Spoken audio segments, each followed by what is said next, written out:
We're going to call this meeting to order. I'd like to ask everyone to please rise for the presentation of colors, the pledges, and the invocation.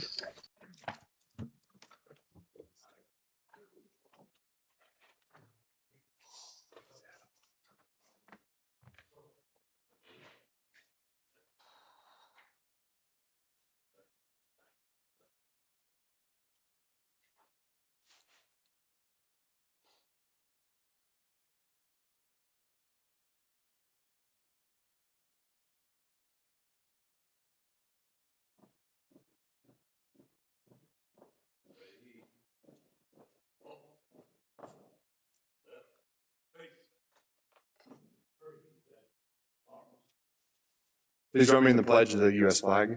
I pledge allegiance to the flag of the United States of America and to the republic for which it stands, one nation, under God, indivisible, liberty and justice for all.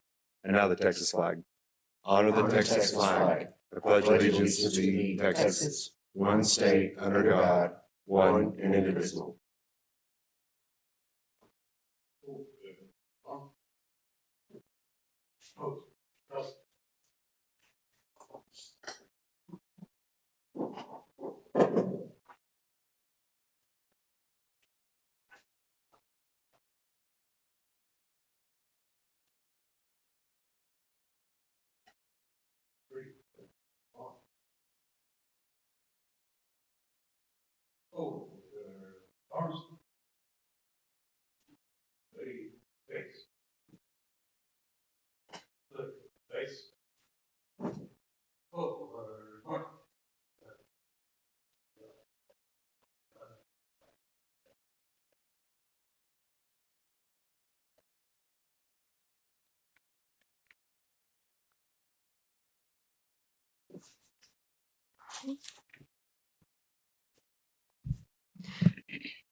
Let's pray. Our God who is in heaven and here with us now, we take a moment at the beginning of this meeting to acknowledge your presence and to ask for your guidance. We are grateful for each man and woman in this room who serve the people of Texas through law enforcement, and for these who oversee the most important work of guiding, directing, and correcting and holding accountable the 120,000 licensed peace officers, jailers, and people working in communications. We celebrate this morning the outward-facing heart and soul of each of these officers that draws them to serve their communities through holding with integrity the thin blue line between order and chaos. We recognize the heavy duty this commission embraces, and we ask for wisdom, strength, and discernment equal to their charge. We thank you in advance for the mutual respect they have for one another and ask for patience where decisions must be deliberated and brought to conclusion. We ask that you would help them strike the best balance between justice and mercy. We ask your protection over all peace officers and their families, and we pray that this commission's work would strengthen professionalism, accountability, and public trust across our state. We also pray for the 10 officers who died in the line of duty these past 14 months in our state. Be present to their families, providing comfort and pathways to healing. Keep our fallen ever in our minds as this commission makes consequential decisions. At the end of the shift, when their duty is completed, with joy, fulfillment, and relief, or fatigue, woundedness, and grief, we ask that each person in this room knows his or her life is fully yours. We offer this prayer with gratitude and purpose, and we ask these things according to your will. Amen. Amen. And you may be seated. I'd like to take a moment to recognize the Travis County Sheriff's Department Honor Guard and Chaplain. For the Honor Guard, we have Kevin McMillan, Liz Somerville, Sal Martinez, and Stephen Long, and Senior Chaplain Dale Brown. Thank you all for being here with us this morning and for your service. I'd like to thank my colleague, Commissioner Justin West, for the pledges. Appreciate it, sir. And I would like to now ask Melissa Moore to please call roll.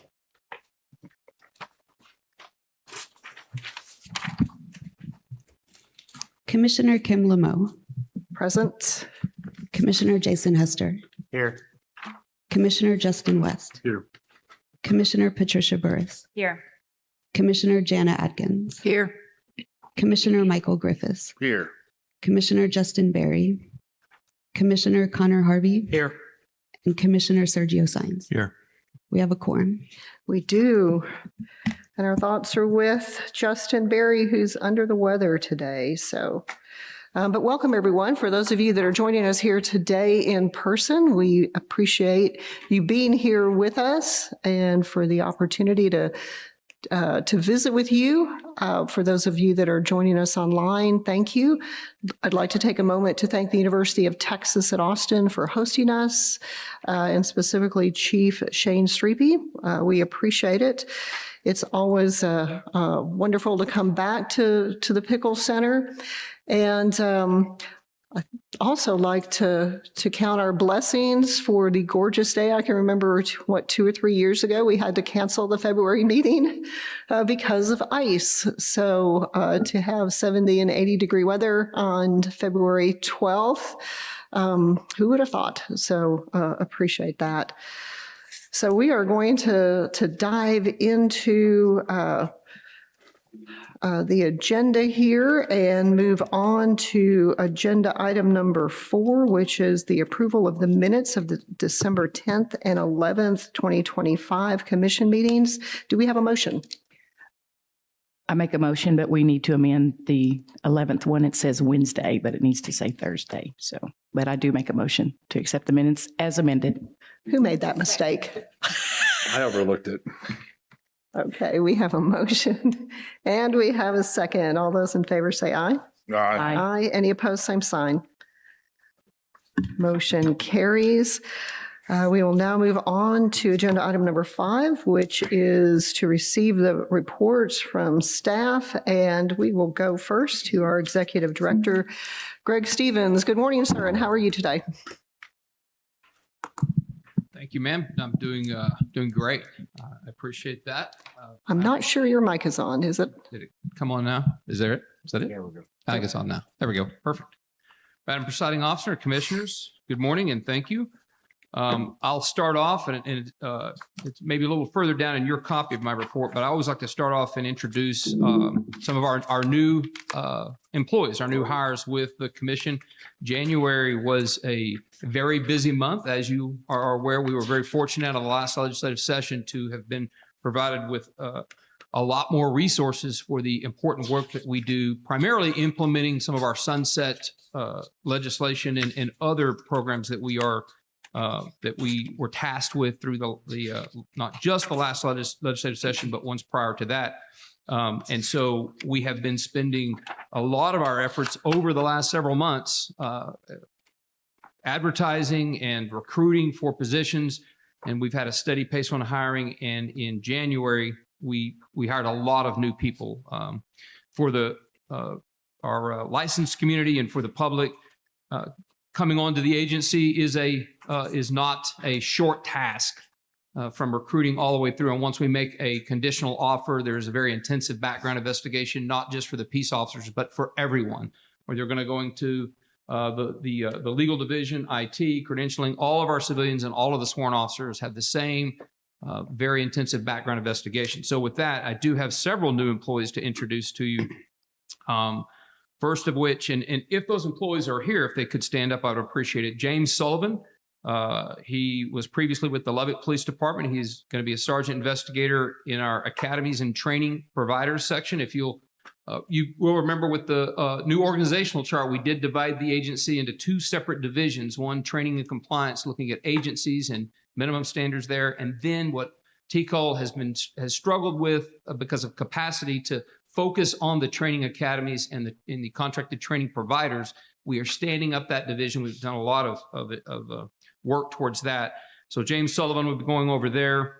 Sadie Stevens, who I do know is here. I saw her. She also came from the Lubbock Police Department, and she will be in the academies and training providers. And what I want to point out specifically with this person, in our exceptional items in the last session, we had a lot of good support, very big item for the pipeline program of bringing kids in high school and getting them into jailer and telecommunicator positions.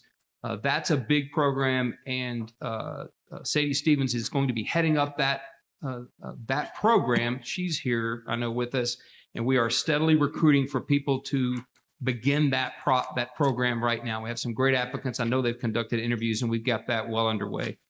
Denise Pace came from Corpus Christi Police Department. She'll be a sergeant investigator in field services under Deputy Chief Vineyard side of the house. James McGregor was previously at the Tarrant County College. He'll be with Sullivan and Stevens in Deputy Chief Cullen Grissom's side of the house in the academies and training providers. Jennifer Archer, previously with the Arlington Police Department. She too will be a sergeant investigator in the academies and training provider side. Daniela De Leon was previously with TEACS. Again, we are recruiting people from great agencies. I've had to make a lot of phone calls and shore up relationships with chiefs of police, with heads of other areas, state agencies and everything. So Daniela De Leon came from TEACS. She'll be an education specialist too. Feliciana Garcia Mazariegas, she was with USAA. We're bringing people in from the private sector, and she will be a cybersecurity analyst one with Jessica's team in IT. And then our newest attorney, Haley Gleason, I know I saw her, I think, right there. She is going to work in John's area. She was previously with the Texas Civil Commitment Office, another state agency that we have been able to recruit from.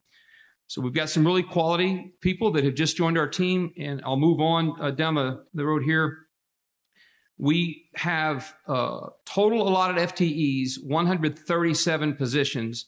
I just talked about 8 new hires. We have a number of people in the background process right now. I interviewed 2 people yesterday that are just beginning that process. I know, again, we've just interviewed a number of people for the pipeline process. Jessica's interviewed people.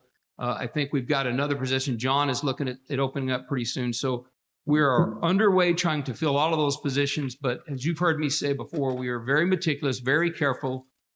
I know we received over 300 applications for our sworn positions, hundreds of applications throughout the agency for different positions. But we are methodically conducting our recruiting and our hiring to ensure that only those worthy of serving Texas law enforcement and Texas citizens, as we regulate Texas law enforcement, will be brought into these positions. So currently, and Brian will probably go over this in his report, we have 108 full-time employees on staff and a temporary employee in records right now.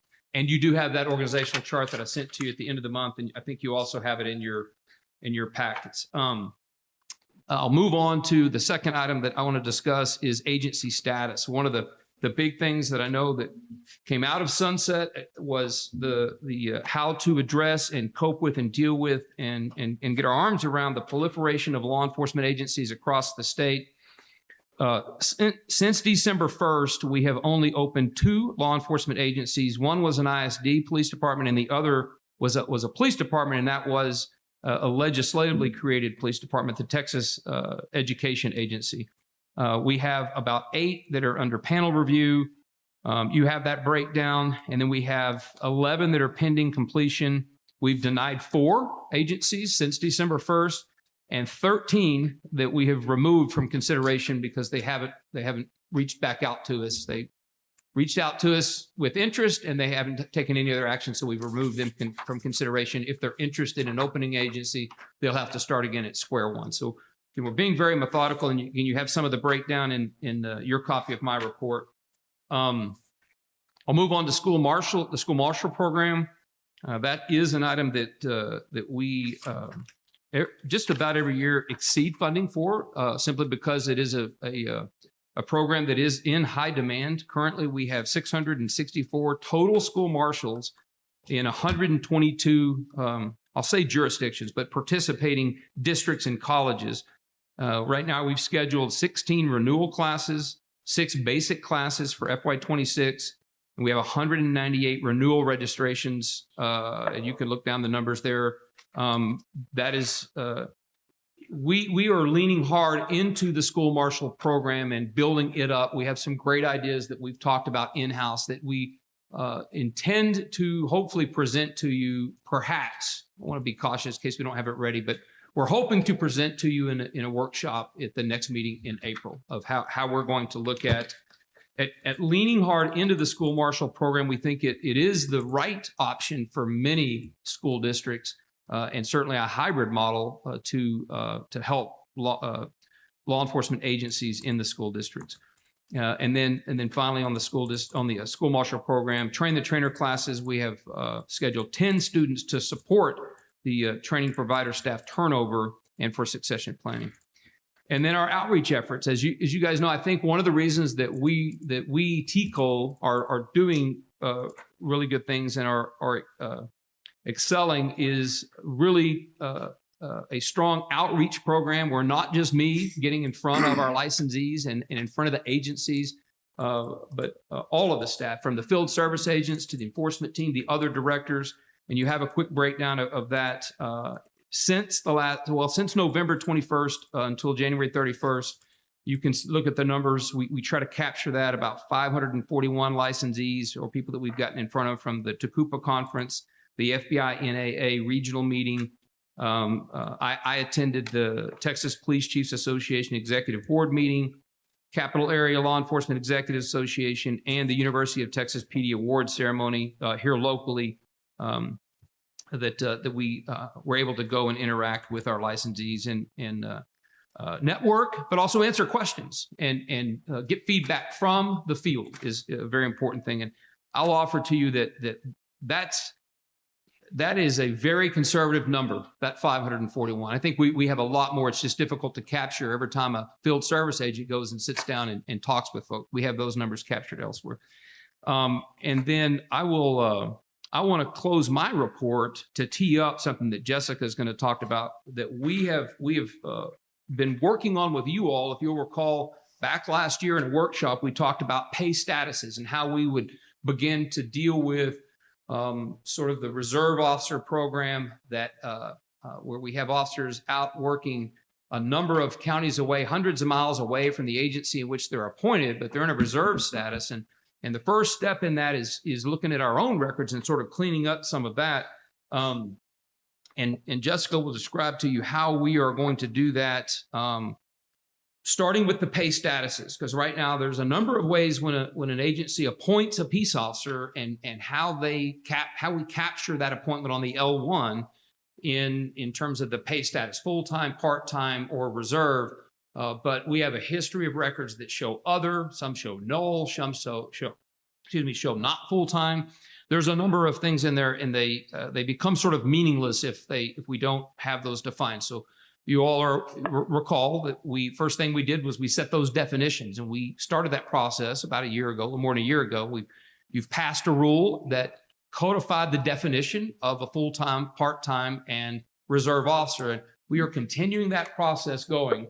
And so Jessica, when she gives her report next, she'll go further in depth with that. But as far as my report, that concludes what I have prepared, and I'm happy to answer any questions you might have for me. Well, I think it's a testament to the reputation of the agency that we have been blessed with the number of applicants that we've had. As we all know, this is a tough time for law enforcement right now for recruiting, and to have that many people that are interested in coming to work for TCOLE, I think speaks volumes. I know that, as I attend meetings or talk with people, or just the number of phone calls I've gotten going, hey, I'm interested in this position. Tell me a little bit about the agency and what I might be experiencing. And there's just a positivity towards TCOLE. There's an excitement around TCOLE. I know in talking with the governor's office, as many of you know, we will have some commissioners. We continually have commissioners come on board and roll off. And, in talking with the appointments office, they had almost 200 applications for positions on the commission. And they said that is unheard of across any of the boards or commissions that they fill. So I appreciate the the momentum and also the great work that everyone's doing. Want to welcome the new employees. You're coming at an exciting time. I've told a few folks, I said, if you're looking to, a few folks are looking for something to do after retirement. I said, this is not a retirement job. I said, we've got a lot of things going on at TCOLE. We have lots of things happening, and it's an exciting time. And you better be ready to roll up your sleeves and work because there is that momentum, like I said. So appreciate all the great work that everyone's doing and the reputation that you're creating and the culture that you're creating within the agency. What you're doing is making a difference, and people are recognizing and noticing that. So appreciate it. Thank you. We will move on now to Jessica, and I know you have, every time I talk with you, you have got more things going on. I don't know how you keep track of everything and manage all of it. Appreciate all the great work you're doing. Thank you. Thank you, Commissioner. Good morning. As Chief Stevens mentioned, one of the projects that we are working on is including the new pay statuses in the L1 or appointment form. So starting next week, we're looking at Thursday next week, which is February 19th. We will include those pay statuses on the L1. So currently there is not full-time and full-times. There's 2 pay statuses to choose from. I'll take a step back here. I actually have some screenshot of the new L1 for you that we'll show on the screen. This is something that we're able to show you guys on the screen for those that are here present in person at this meeting, but we're also displaying it now on our these materials on our live stream and recordings too. So for those that are having, we realize it's kind of difficult to see this screen from the stream. So we're showing it right there on the screen.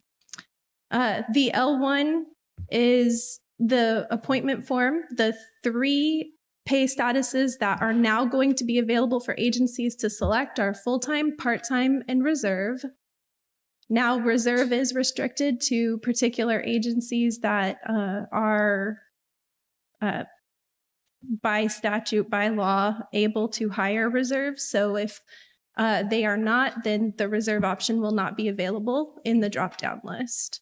But the definitions will be on the L1 so that you can see and make the right selection for pay status. If there's any questions about the pay statuses, we have also linked just above those descriptions a technical assistance bulletin or tab on our website that explains those pay statuses in further detail.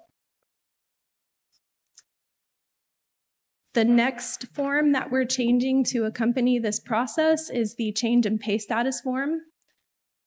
This also has the 3 full-time, part-time, and reserve, but there's an additional 4th pay status for administrative duty. We'll go into administrative duty a little later on the agenda. There's a proposed rule for that, which we can discuss a lot further on what that means at that time, but this is available for pay status changes only, which means that you can't appoint someone into administrative duty, but you can put them in administrative duty through the pay status or take them out of administrative duty through the change in pay status form. And again, those definitions are available on the form. And if there are further questions, the technical assistance bulletin is linked there as well. So explain the administrative duty. How would that work? So I know, go ahead. I'll just let you. It's another agenda item. We have it, the definition there, and we can talk about the applications at that time, or I can kind of go over the. Well, I'm just talking about, we can talk about that time, but I'm talking about as far as the process in TCLEDs. So it's easy to change that and then change it back? And will that forever be in the history of the PSR? Yes, yes. And that actually leads me into the next phase of this. So this effort to change the L1 and the pay status change is phase one. The second phase is a cleanup effort that we need to make. And then the third phase is the way they display on the PSR, personal status report, and the LSR that's available through public license lookup.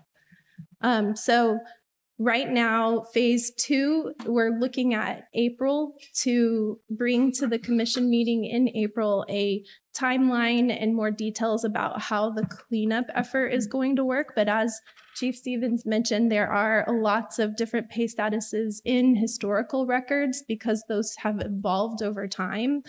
And we need to work towards making those more consistent so we have reliable data with integrity. And then we can work on the way that they display outward. The timeline for the display, I don't have yet because it's contingent on the effort to correct records. The only other thing I have to mention there is if agencies are appointing new peace officers or changing pay statuses, then the forms are available, but we do ask that agencies don't make an effort to clean up their historical records yet, not until after April when we have more direction to provide an instruction. We want to put together different scenarios that might come up and make sure everybody has a clear understanding of how to fix old records. So if a agency administrator comes in and puts somebody in a administrative duty capacity and TCOLEs, does enforcement get notified? Is there a report generated, or is it just go in the ether and no one knows? We absolutely would be able to generate that report. Or a notice? But We didn't plan to do that right now. We can, but I think there's a lot of ways that would be used that we wouldn't need to be notified. So for example, someone gets indefinitely suspended and they're going through the arbitration process. A lot of civil service cities leave them appointed during the arbitration process. So that person is still appointed with the agency, but they don't have the authority to act under their license. This is a way for them to reflect that publicly. We have some people who are on long-term disability and they can't work outside overtime jobs. They can't do certain things. This is a way for, especially on the public license lookup, for the agency to reflect the status of that person. They don't want to separate them from their agency. They want to leave them appointed, but they want to reflect that they are not working in that. Now, some of them will be the E1 cases where the agency places them at administrative duty and then we don't pursue a summary suspension. Those cases will be identified through RATBAC and they'll be documented in the report before it's sent to legal. So in the instances where the agency does not choose to place them in administrative status, we may pursue a summary suspension if it's allowed by rule. Okay, thank you. The other thing that I wanted to touch on, and Jessica may have been getting there, I apologize if you are, but the mechanical process for going in and changing pay status right now requires several steps. And in some of the things that we're looking at, we want to simplify that process before agencies have to go and change a bunch of people's pay status. So right now you would have to go several layers into TCOLEs, but if we can create a simpler process before people start doing the cleanup stage, then we want to do that as well. It will also make it easier for them to go in and put someone on administrative duty. Well, I mean, I think that the intention of the administrative duty here is for those that have an E1, right? That's the purpose of why we're doing this, right? Ultimately. But I think when you talk about certain agencies that put people in administrative duty for a number of different reasons, that's not anything that's an issue, whether it's a medical issue or just some other issue that comes in, it becomes a burden depending on the size of the agency of keeping up with that person and then making sure that we come back and put them back in full-time when it does and which entity is doing that and which is not. So just speaking for myself from a larger agency, if the intention is for administrative duty for everything that we put someone in administrative duty, that's a lot. If the intention is administrative duty for those folks that because there was an arrest or an E1 or something that was determined to be misconduct under statute, that's a little bit different. And so I think that's where I just want to make sure we're clear on, because that can be a whole lot of work. If you're talking about 5,000 cops to keep track of that, or if you're Austin keeping track of somebody going on, hey, I'm just on FML, right?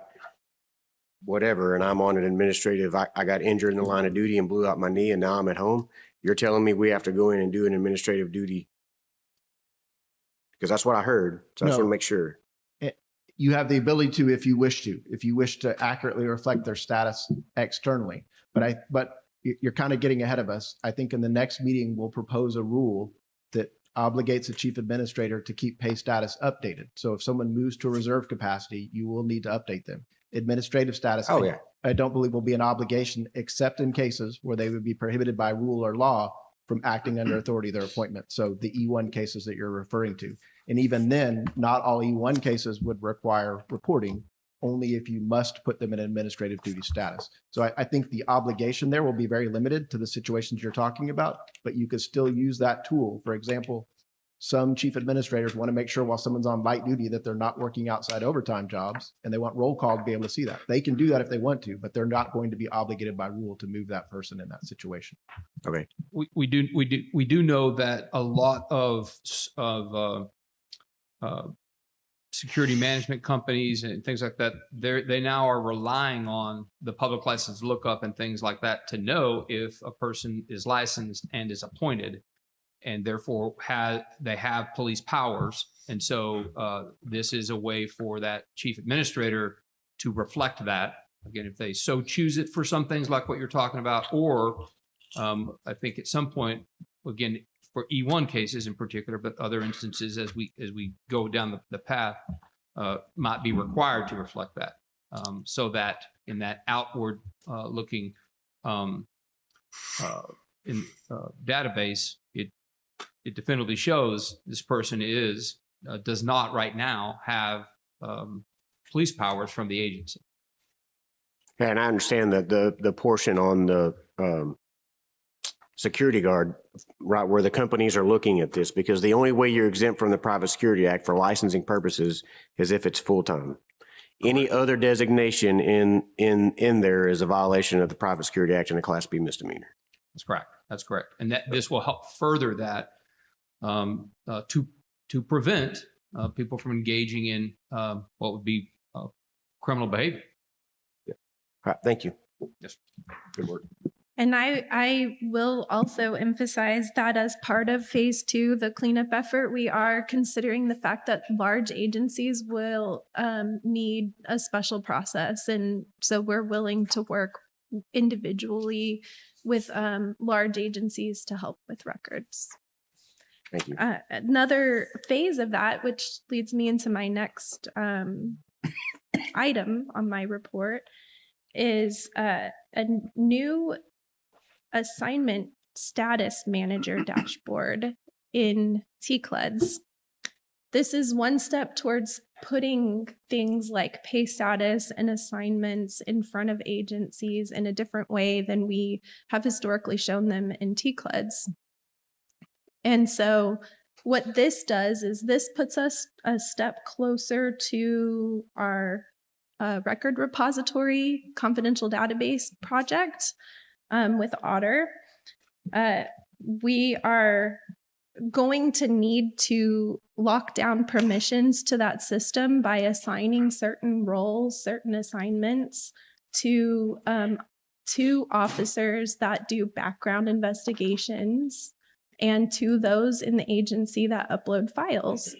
And it would be very difficult for us as TCOLE to know who those people in the agencies are. So we are going to give that control to agencies. And we will start with the chief administrators of the agencies having an authority to assign permissions within TCOLE and to delegate those permissions, that authority to assign permissions as well. So what we're looking at is in March, kind of to complement the otter release, that we would give the chief administrators the ability to ask for permission to new web users for the TCOLE's database through TCOLE's, rather than emailing our support team to get access to TCOLE's. So this is some more self-sufficient tools for the agency. So they'll be able to submit those requests, submit changes, submit requests to remove access, and then also designate those roles for Otter, like background investigator, file uploader, and so on. And it sets us up later for the ability to also assign other roles, which are some of the proposed rules that are also coming up later.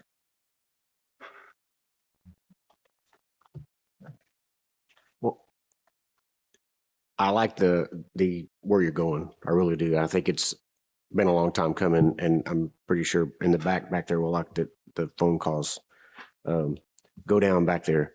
And thank you to your team, because I know I personally had to send people over to you and the team, so thank you so much. One of the things that keeps getting brought up, not just at my agency but others, and I don't know, I haven't followed up with it in a while, is when somebody does the background request and it gets loaded, can anybody in that agency pull that down? There's only that person that requested it. I know we made some changes since all this started, but Can you ask your question again? So I'm not sure. So if I'm doing a background, right, and I submit the background request and it gets uploaded, but I'm off for the next week, and the sheriff is also in recruiting, can he pull that down while I'm gone? Yes, as long as he has that background investigator role assigned to him, which the chief administrator of the agency or their delegate would be able to give to him. So Then he anybody will with be- that background investigator, but today, can that happen, or is that going to be in the future? Today, not in the current Secure Share application, but we are bringing the Secure Share application into Otter. And so once we release Otter, that will come with that capability And that will capability. happen. In March, late March. Perfect. Thank you. I think that will help a lot of the stuff I hear from the agencies on, they're trying to get through the backgrounds, and, you know, if I'm gone, it just sits, and then the applicant sits, and then you lose. But if either one of us can pull it down, if we have the right roles and permissions, then I think that helps a lot. Thank you. That concludes my report. I'm open to questions.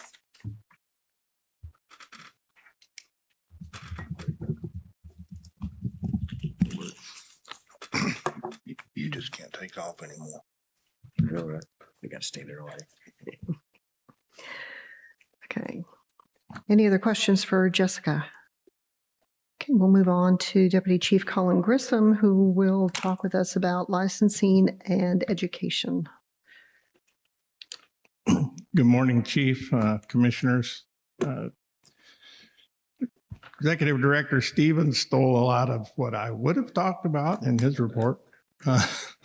But we are filling out the team of training compliance, and we have 4 of the 6 positions filled. A 5th offer is imminent. We are currently recruiting, preferably for the Rio Grande Valley or Middle Rio Grande Valley. We would like to put somebody on our academy team down there. So putting out a plug for that. We've onboarded 2 instructional designers, state classification as education specialists, but we have 1 position open here at headquarters in Austin for an instructional designer. So we're still actively recruiting in my area for those positions. The motor vehicle stop data, also known as racial profiling reporting, is in full swing. I believe we have a graphic for that. Those are our field service regions. And so this is the percentage of compliance. We still have a little less than 3 weeks left. Reports are due by March 1st. We have about 430 agencies outstanding. Special Services, with the help of Field Services, is working on this. I will tell you, doing timeline, we are ahead of the curve in a lot of places than where we have normally been in the past. So we're continuing to try and push for 100% compliance with the motor vehicle stop data reporting. In the vein of that, we'll cover in another agenda item what we're doing in the background with motor vehicle reporting data and with the advisory committee. One of the things spawned by the recent Rule 218.8 was the requirement that training coordinators for licensing courses complete a training course that's now required of them. That course was launched January 7th. We've already had 143 people complete that course. Rachel and her team in Education Services did a bang-up job of very quickly designing, developing, and launching that course. So that is live, and that is required of people moving into the role of training coordinator for licensing courses. It's required by rule. It is recommended for anybody who fills a training coordinator role because it talks about the duties and obligations of being a training coordinator.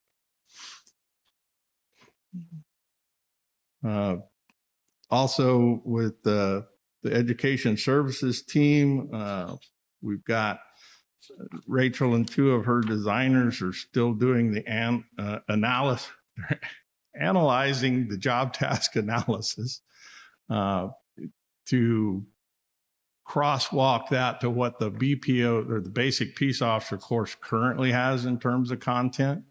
And so they're doing the crosswalk from the core or essential tasks that were identified in the job task analysis, comparing that to what we've got in the current basic peace officer course. The first decision point is whether we perceive that this becomes a revision of the current basic peace officer course, or do we need to go to a rewrite of the basic peace officer course. So they're in the throes of doing that right now, and hope to have more for you in April along that path. In your report, we've got numbers from my TCOLE online training. We're currently working. DPS has an obligation to build a course for peace officers. We're working with them. We will probably, they will build it, and we're hoping to work with them to host it because we get more, it's easier access through my TCOLE. So we've got a couple of projects working there. The chief gave you the new agency numbers, so I won't retread that. That's all I have, unless you have some questions. On the new training advisory board training, it does not have to be retroactive on if you already have advisory board members that had the old training. Do we need to No, ma'am. Okay. There's no So requirement if you're onboarding new advisory board members, they would be trained with the new curriculum. Just a couple of comments.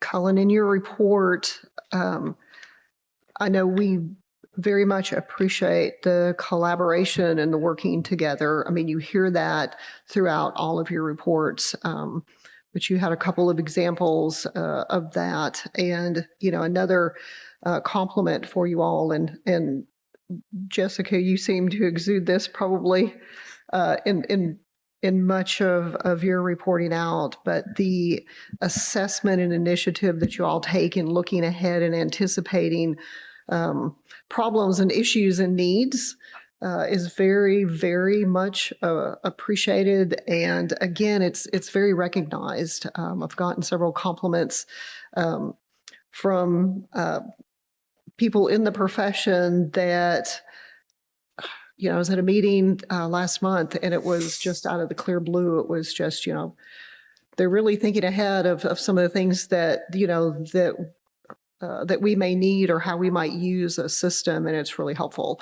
I mean, completely unsolicited, and so very much appreciate all of you doing that. Like I said, just anticipating and planning for that, but also the collaboration and understanding and recognizing how, what you're doing might impact, TJ's group, and working together to head off any problems or issues, or working together to make it better. That's recognized and again, very appreciated. So any other questions for Colin? I have another one regarding the job task analysis. And I apologize if I should know this already, but when I send my folks to their psychological, physical, is there something, a document, something that we can produce, which we're supposed to, offer that to with that psychological, the physical and stuff that has those job tasks analysis, so they can go, yeah, this person can't do this. I mean, Commissioner, we produce a job description, a model job description for academies to use. I think there may be, as we go through the analysis and look at some of the core knowledge points, it may modify that Okay. job description. So we would certainly modify that, publish it, and notify all of our licensing course academies when we do that. Do that. So Okay. it may be a downstream effect to that job description that's supposed to go to the psychologist or what specifically the psychologist for a L3 review. Okay, thank you. Okay, we'll move on to Deputy Chief TJ Vineyard, who will talk about compliance and standards. TJ? Good morning, Commissioners. I know we have a full agenda. I just want to touch on 4 things. One, the chief talked about agency contacts, and I need to get added to his list. We're still doing the background investigation class, a 2-day class that enforcement built. We're putting that on roughly once a month. Those are always full, always have a waiting list. We get calls every day from people offering to host it and people wanting to get enrolled in that class. Now that we're teaching across the state, the regional field service agent is also co-teaching with whoever is presenting the class. So that's been very successful, and we're having a lot of contacts and a lot of good feedback on that. I didn't want to forget, in the Nacogdoches meeting, Commissioner West had asked about reprimands that were issued for licensees who failed to report arrests. And I had talked about that I believe those occurred in 2024. There's charts in your packet and there's numbers attached, but we confirmed that those were arrests between January and August of 2024 that were not reported. Of those that were issued, 62% of those people now have an inactive license, either because of training noncompliance, suspension, revocation, cancellation, or surrender. 23 of those people were on their second or more arrest, and that 5 of the people were arrested twice in that 8-month window. But all of those reprimands were related to arrests in that limited time period.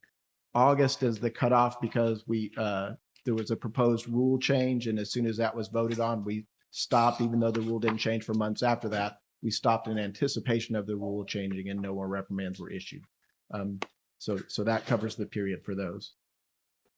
In your package, you'll notice the school-based law enforcement compliance, which I've been reporting for several months. The numbers are up slightly. They're still single-digit non-compliance numbers, but this is one of the things during my weekly enforcement meetings. It's very reasonable to get that number to 0. I don't understand why we still have a handful of school district peace officers who aren't getting the training in the required time period. So we have added notifications to make sure. Right now we notify the licensee at the time they're appointed. We notify them again 2 more times during that 180-day period, so they have plenty of time to do it.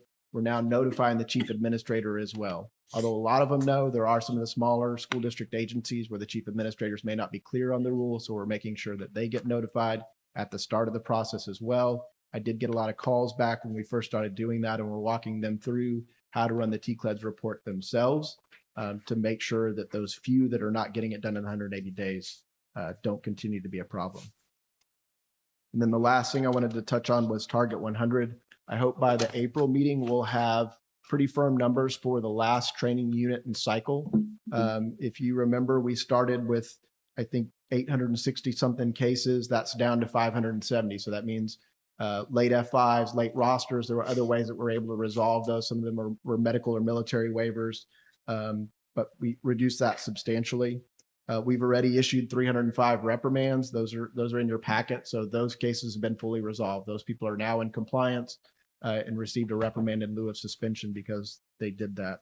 We've got about 40 cases that we anticipate referring to legal for suspensions and 4 for revocations. So it leaves us with roughly 200 unresolved cases. Most of those we have agreements with the licensee and they're in progress. About 30 of those, I know we have extended deadlines. So for example, chiefs continuing education or constables continuing education, we can't require them to do it in the same 60-day window. We require other licensees because the course is not available that frequently. So usually we have them scheduled for the next available class and we extend their deadline through that class to give them the same opportunity to get into compliance and receive a reprimand instead of a suspension. So those cases will take a little bit longer, but I hope by April we'll have pretty firm numbers on the total non-compliance cases and the results of those. Okay, so are you saying that the 300 reprimands are included or not included in the 500?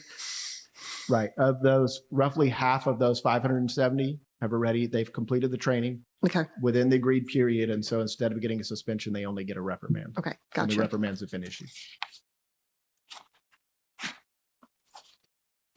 That's all I have. Unless you have a question. I'd like to say thank you for coming back with that data and covering with me to make sure I understood what was going on. So thank you very much. There's a lot of work to get that together. Your high maintenance. Yep. So we will move on. And how many days till the next session, Gretchen? Too many to count, Okay. but still somehow not enough. Good morning, commissioners. I would like to give you just a couple of quick updates. First of all, our legislative budget board staff, the supervisor and our assigned analyst are here, Corey Sharp and Meg Garcia. So I want to thank them for coming and participating today. Related to their work, we had our first meeting last week on exceptional items. So as we prepare for the legislative appropriations request that'll be due later in the summer, we're beginning to formulate our requests and thinking about what resources we want to ask for in the upcoming legislative session. One of those will be related to the open text records repository. I think it's safe to say. Commissioner Hester, I want to kind of touch on that. So when we contracted with open text, we allocated a certain number of licenses within that contract, and we have been discussing whether we will ultimately need to expand that. And I think the answer is safe to say that will be yes. And so that is one of the things that we are planning on requesting in the legislative session. But I think we have a good plan for the current time frame for allocating a greater number of those licenses for your larger agencies and maybe fewer for the smaller agencies that won't need as many. So we're working to fit within the current contract and not go over the amount that we've been allocated within that contract. One of the other things that has been mentioned several times today is the pay status project. The legislature is in the process that committees are developing their interim charges to submit to the lieutenant governor and the speaker. I have discussed with a couple of stakeholders some that they are working on, and I think the pay status project will be valuable to a couple of the efforts that we have heard about. As the boss has mentioned, and we've talked about several times, the reserve officers and looking at where their jurisdictional boundaries are. Having data is really important to be able to get our arms around that. And so I want to thank Jessica and her team for the effort that they put into that, because I think it's going to be really important going forward. Again, our conference, as we've been talking about, is coming up in August in Waco. We are excited for that. And Danny and the team, the conference committee, are in the heart of the planning for that. That's going to be a really exciting thing, and we're looking forward to that. And we intend to open registration in April for attendees, so be looking out for that. Just a reminder, also in April, the Peace Officers Memorial Ceremony will be held on Sunday, April 26th at 6:30 p.m. So we hope you are all able to join us for that.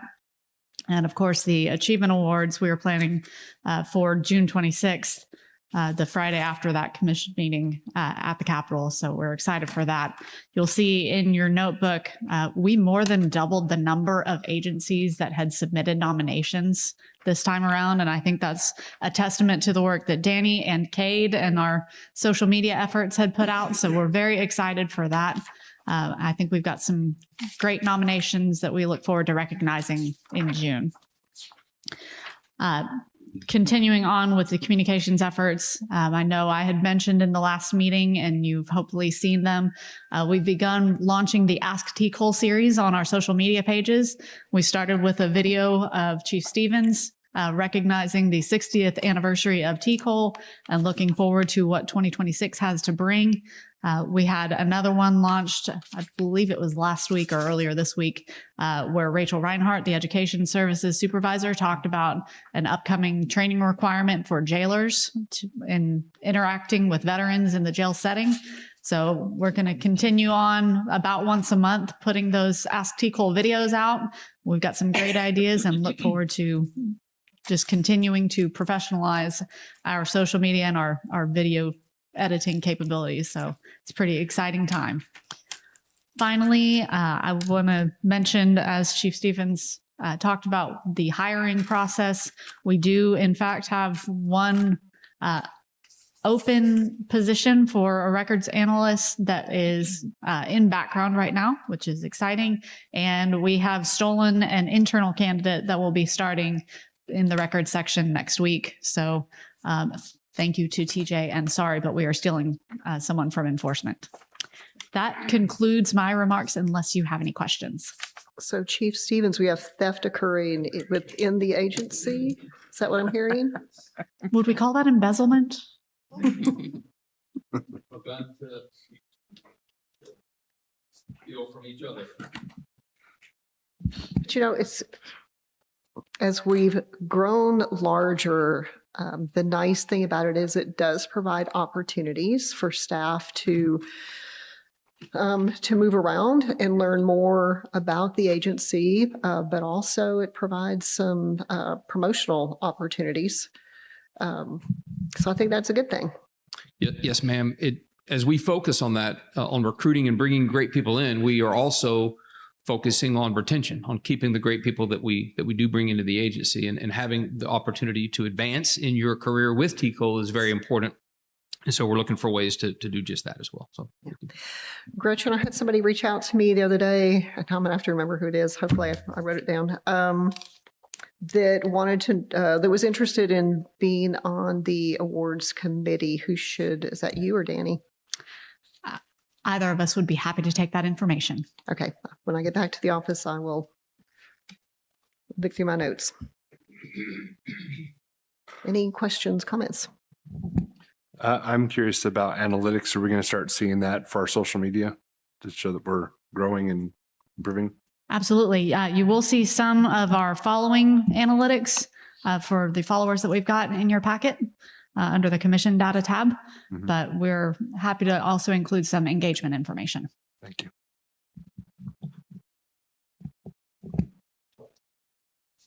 Okay, for the next meeting,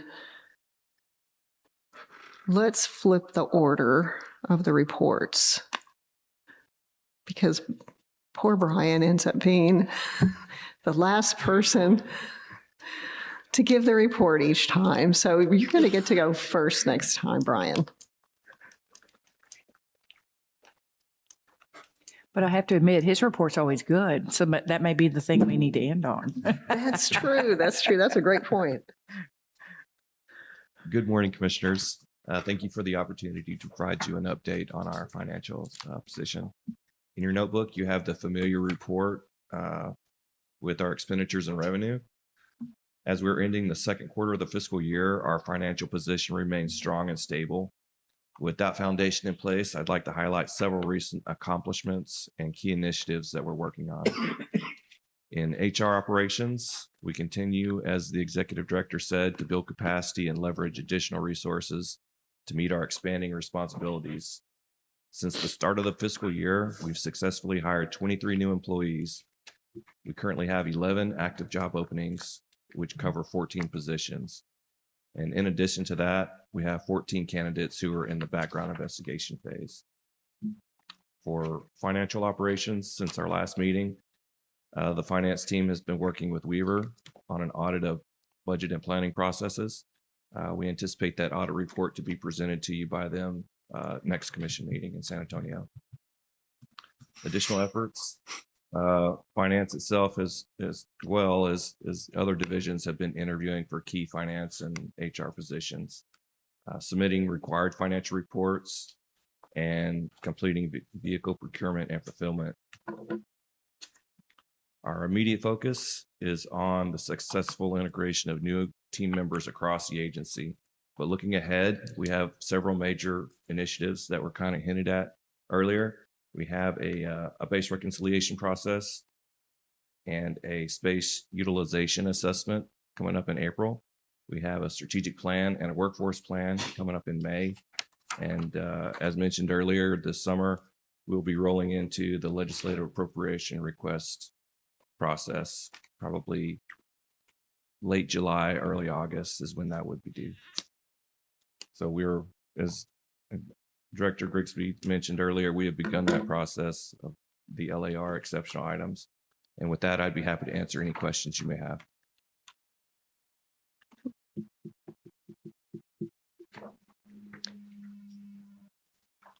For those commissioners whose terms are not ending, if you are interested in sitting on the budget committee, please let me know. Reach out to me. If you'll shoot me a text, or better yet, an email would be preferred. And I think we're going to make you, my friend, an honorary lifetime member of that committee. I know that your expertise and knowledge have been greatly appreciated, not only by the staff, but by your fellow commissioners too. Just understanding the state budget process, you've brought a great deal to that process. And Brian, thank you for all the extra work. We want to thank the legislators for all the extra work that they've given us. We're very appreciative of that, because that means that we've gotten new positions and we've been able to add people to the agency, but that comes with a lot of extra work. So we acknowledge and appreciate that.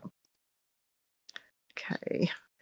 If no one has any other questions, we'll move on to agenda item number 6, which is to receive updates on the advisory committees that we recently appointed. And we'll first go to Colin, if you can talk a little bit about the Motor Vehicle Stop Data Committee. Thank you, Chief. The Motor Vehicle Stop Data Committee has met twice in formal meetings.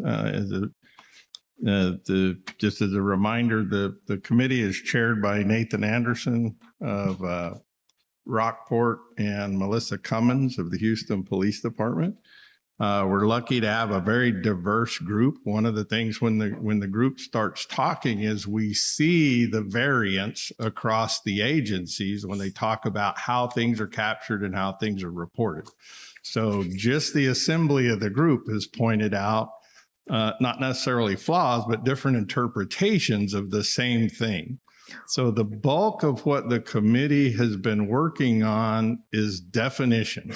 We can't change statute, and certain things in the reporting are required by statute, but some of the things that are reported, contraband, for instance, is not delineated in statute. So there's some flexibility to make that more meaningful. So they've broken into subcommittees, each carving out portions of the bill. I'm happy to say we've got the right people. They're very active. The subcommittees are meeting regularly.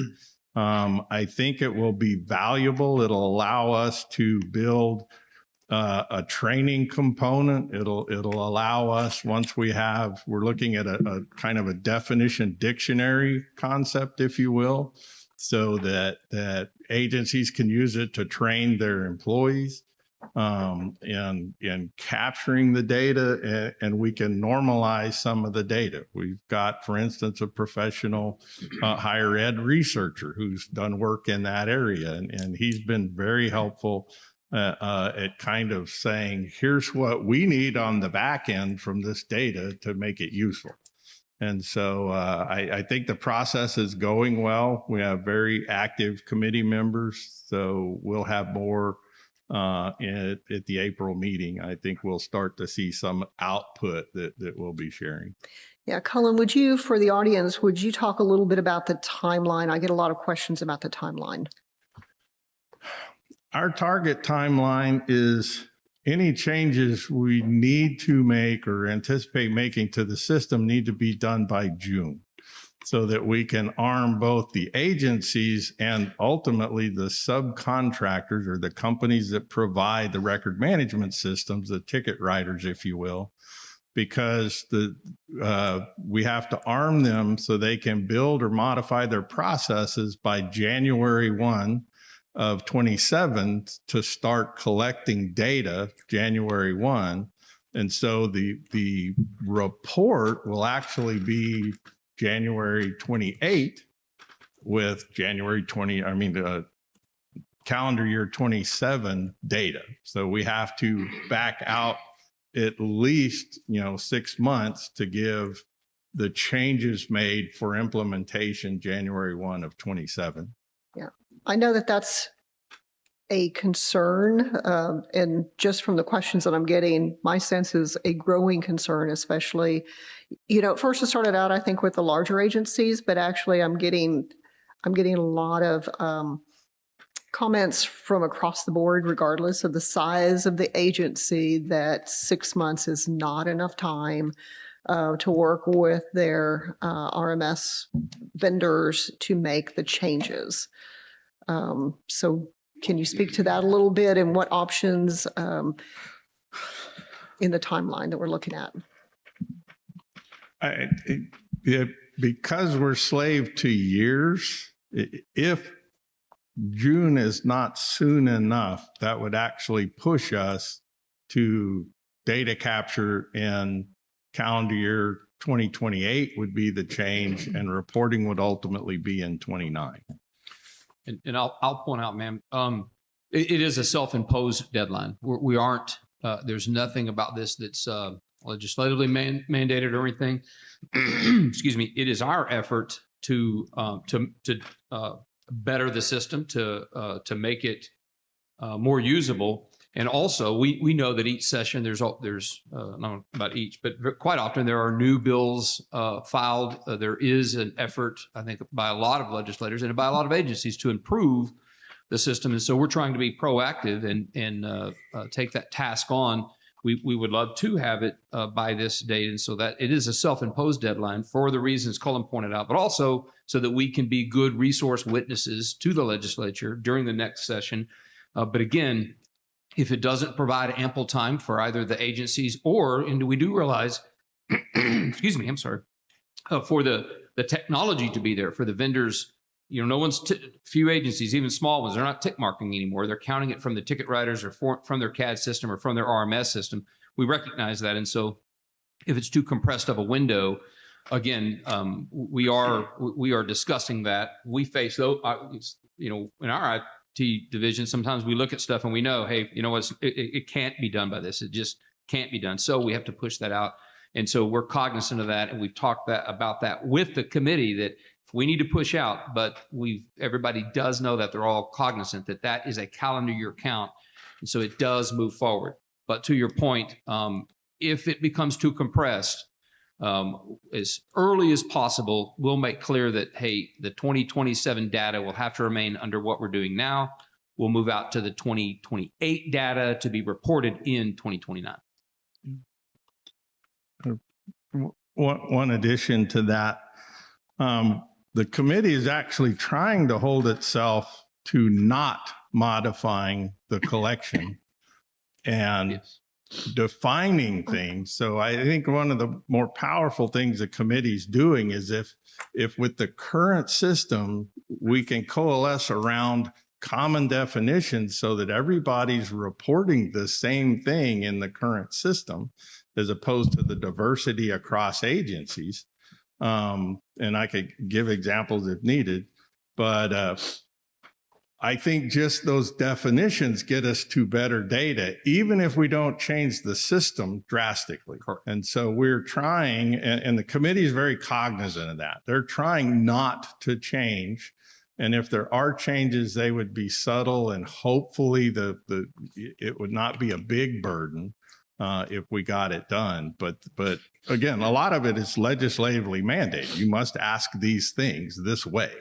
And so there would be no changes to that, but they are cognizant that the timeliness of their work. But I think the more powerful part is the fact that they're defining. So it's apples and apples across agencies when people start reporting, even if the system goes unchanged. I think we'll have better data coming out of the system for researchers to use. And so that's kind of the goal we've given them.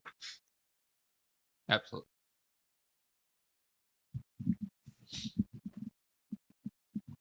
I have one question. You've mentioned legislation numerous times. Are we looking at a potential recommendation for legislative change that will come out of this as well? It is the committee was given that option as part of their charge. If they arrive at a point that collectively they have something they would like to take, on a legislative agenda, they were given that as an option as part of their work product. If they recommend changes to legislation, that we would carry that forward and make that known. Thank you. And so it sounds like it's what we thought, right? It's clearly defining the things that have already there so that every agency knows that's the definition and that's what you report. You don't throw your own thing in there, or you don't underreport that thing, because we're all on the same page with what we do. To the other part of the IT component, I mean, there's only a handful of CAD vendors and those things that are out there. And if they're paying attention, they're probably already tracking some of that stuff. So I don't know that it's going to be as big a lift once they get it done. Your homegrown systems will be the problem. Those that are still on a homegrown system. It sounds funny, but Chief Lameau is correct. A lot of smaller agencies are still using paper copy triplicate tickets, and that requires a redesign, a reorder. So it does have an impact, and so that's we feel their pain. Thank you, Cole. Any other questions? TJ, would you talk with us about the polygraph examinations? And then if you want to just go right into the licensee wellness, that's fine. Yes, ma'am. On the polygraph side, the initial meeting was derailed by ice, but I think they.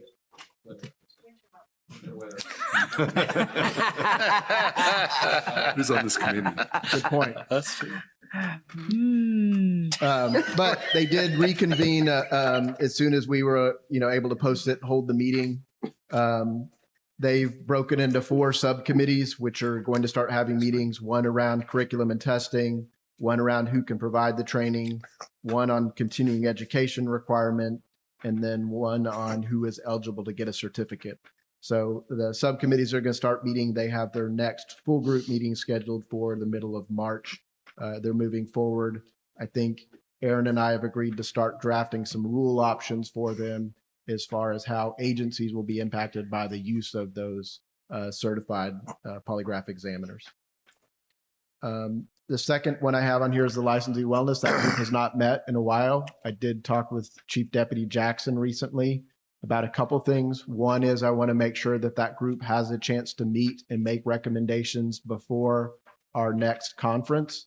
They provided a lot of input on presenters, on courses and training for the last one. And so I wanted to make sure that they had an opportunity to do that again before our next conference in Waco. There's been a lot of discussion about grants that are available for mental health to be used by agencies, and I want to make sure if there's any role that TCOLE can play in spreading that word or helping identify agencies, that we find out what that is. So that's the second thing that we discussed. And then the third thing is one of the recommendations of that group before was the targeted letters that we're sending to licensees who are arrested for DWIs. Those are going out now for everyone who got arrested since January 1 for DWI. But the most difficult component to nail down for the success of that program was that the insistence was we need to get those people before a professional, that if they will go and get an evaluation and recommend some type of therapy or treatment, that's important. We were having difficulty identifying the mechanism and how that would work. And fortunately, we had some really good communication with BJ Wagner at the Meadows Mental Health Institute, and the Blue Chip program seems to be that mechanism that we needed, that even if the licensee is no longer appointed, that they can help them get at least that initial assessment, and that they could bring that letter that they get from us, which will help the doctor understand what the purpose and point is. And so we were able to get that into the letter, get the attachment, and start sending those out. And I want to report that back to the group, and then also our plans to track those cases. It will take a couple of years before we start to see those cases for informal hearings, but we're going to track them through their life and then try to measure the impact that has when they come back to us for an informal hearing after they resolve their criminal case. That's all I have, unless you have any questions on those two groups. TJ, employee wellness is a significant topic, I think, in the profession, and has been for a few years. And I know that there's a lot of work being done by many across the country. Is the committee connected with or working with any other groups or entities on what they're doing, or learning about different programs that they can potentially bring back here or make recommendations for here in Texas? So that's part of the discussion that Chief Deputy Jackson and I had, is exactly where is the end point, right? So Yeah. I think you remembered your encouragement, Commissioner Burris, and continuing to work, and what role do we have? And I think more importantly, what is the role of TCOLE in that ongoing process? So the people we're talking to are engaged in those programs, are looking for programs for their agencies, and then will it fit statewide? Will it fit more people? How can we refer that? And then what's the role of TCOLE in that process? So we've discussed that would be one of the things in that meeting is, do they want to continue meeting on a somewhat regular basis? Do they want to meet once a year? And if they know they're only meeting once a year to make recommendations for the conference, then we could also, as you talk about those different programs, make referrals. Is that something that when we go do agency inspections, that field service agents should be able to identify their program, and this might be appropriate? And even if it's just making a referral or giving them a handout that identifies a program, are we the proper mechanism for helping spread that word? So that is one of the things that they want to discuss. Yeah, because we can certainly look at making it a standing committee, and this is not going away. I don't see it getting, hopefully it gets somewhat better, but as we add more licensees, I'm thinking, I guess at the risk of sounding pessimistic, as complicated as the profession's becoming and all the other dynamics that play into that, yes, we want to make it better, but I don't know that it's going to get markedly better. So this topic or this interest, this need is not going away. And I don't see it being greatly diminished. So if we need to look at making that a standing committee, because I hate to lose, you can build up momentum, you build up expertise, you build up collaboration, and I would hate to lose that. So if we need to go in that direction, just bring it back to us, and we'll certainly look at that. The last component of that is, I think that we're much better prepared now for online or hybrid meetings, which makes it more reasonable Yes. to have a standing committee where they're not having to come to Austin for a full day to have those meetings. So we discussed that as well. Chief Deputy Jackson said he makes regular trips to Austin for legislative needs, and that he could still host the meeting, but that the rest of the attendees could participate online, which might make it more practical in the long term. we can talk about that internally and look at April, bring it back. Yeah, and I want to recognize you, Patricia. That's been a passion of yours since I've met you. And the dedication and work that you have shown in that arena has been most commendable. So thank you. Okay, we are going to move on to agenda item number 7. But before we do that, we are going to take about a 15-minute break. We are going to move on to agenda item number 7, which is to take action to enroll and induct officers in the Texas Peace Officers Memorial Monument. And I actually wish we didn't have this agenda item, but we do. So I'm going to turn it over to Gretchen Grigsby. Thank you, Commissioners. Before I turn it over to Ms. Danny Story Stinson, I just wanted to take the opportunity to recognize her again and the work that she and the ceremony committee have been doing to get us prepared for the April ceremony, which again is April 26th on Sunday at 6:30 p.m. We would love to see as many people there as we honor the fallen and the surviving loved ones that they leave behind. Danny, again, as you all know, comes to us from a concerns of police survivors role where she continues to serve in that capacity. But we hired her to do work that she had been doing on a volunteer basis. She, of course, is the surviving spouse of Officer Craig Story of the Arlington Police Department. So, Danny, take it away. Thank you, Commissioners. The Research to Historic Fallen Officers, Deputy Sheriff Augustus Marion Lewis, Jr., Atascosa County Sheriff's Office, December 1st, 1882. Deputy Sheriff Marcus Ortega, Starr County Sheriff's Office, March 20th, 1891. Special Officer Harry Monroe Northrop, Galveston, Harrisburg, and San Antonio Railroad Police Department, May 26th, 1920. Constable John William Anderson, Trinity County Constable's Office, Precinct 2, June 20th, 1930. Deputy Sheriff Donald Wass, Washington County Sheriff's Office, April 23rd, 2006. The fallen officers since 2020. Deputy Constable Michael Vernon Floyd, Harris County Constable's Office, Precinct 4, October 20th, 2020. Detention Officer Robert Perez, Harris County Sheriff's Office, February 2nd, 2021. Deputy Sheriff Sean Christopher Waters, Harris County Sheriff's Office, August 1st, 2021. Deputy Constable Arthur St. John, Harris County Constable's Office, Precinct 1, August 23rd, 2021. Parole Officer Huey P. Primus, Texas Department of Criminal Justice, September 5th, 2021. Senior Patrol Officer Eric Lindsay, Austin Police Department, December 5th, 2021. Police Officer Ramiro Ray Perez, Shallow Water Police Department, January 18th, 2022. Assistant Chief Kevin Lynn Palmer, North Richland Hills Police Department, May 1st, 2024. Corporal Mayor Khalil Husseini, Harris County Constable's Office, Precinct 4, September 3rd, 2024. Police Officer Gabriel Bixby, Dallas Police Department, January 7th, 2025.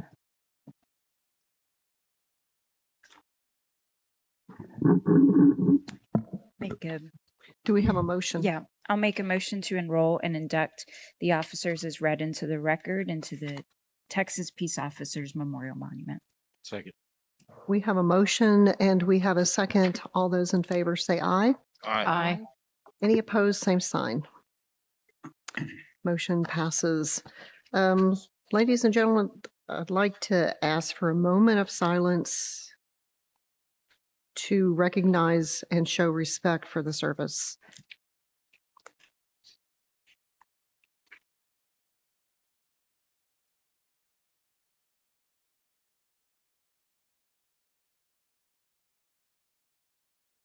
Thank you. We are Going to table agenda item number 8. We will move on to agenda item number 9, which is to discuss and take action on the proposed amendment to existing TCOLE Rule 211.1 definitions relating to the definitions of a public information officer or PIO to conform with the Uvalde Strong Act, House Bill 33 from the 89th regular session, and administrative duty pay status. And we'll move to TJ and Assistant General Counsel Aaron Heath. Madam Chair, if I may, prior to Aaron and TJ going through the substance of the rules, I want to give you and the commissioners and everyone in the audience the benefit of the overview of kind of what we're doing with the rules this morning. As presiding officer said a moment ago, we will be tabling agenda item number 8. Agenda item number 8 through 18 will be a survey of first readings for rules. There is one at the end that will be a reading in preparation for our first reading in April. We will also be not presenting on agenda item number 10 and agenda item number 11. We will ask that those be tabled and we will represent those in April. But that is the overview for the rules this morning. Everything else is a first reading. There are 7 proposed rules. 5 are amendment to existing rules and 2 are new rules. With that being said, I'll turn it back over to Aaron and let him go through the substance of agenda item number 9. Thank you and good morning. First, we have for agenda item number 9, we have a proposed amendment to Rule 211.1. This would add a definition for a public information officer as established in HB 33 from this past session, also known as the Uvalde Strong Act. This definition uses nearly identical language from HB 33 that defines a PIO. The difference being the word assigned in this proposed amendment instead of employed or appointed from the bill, which was changed to accurately reflect a PIO's relationship with a law enforcement agency. And it would also add a definition for administrative duty, which is a pay status that would allow an agency to temporarily restrict a licensee's authority to act under that appointment without having to separate that licensee. So these are for posting in the register? Yes, this is a first reading for proposal to go to the Texas Register to be posted for further public comment. And so by the definition that we have here for, let's say, public information officer, does that mean every person that's operates in that capacity that communicates with the public during a disaster has to comply with the training requirement? No. So there are certain, and we'll kind of get to that in other parts of the rule proposals. There are certain agencies that are required to have a PIO, and it's not everyone who gives information to the public, but you have to have at least one PIO assigned to your agency. Perfect. I'll make a motion to approve agenda item number 9 for posting in the Texas Register. Second. We have a motion and a second. All those in favor say aye. Aye. Any opposed, same sign. Motion passes.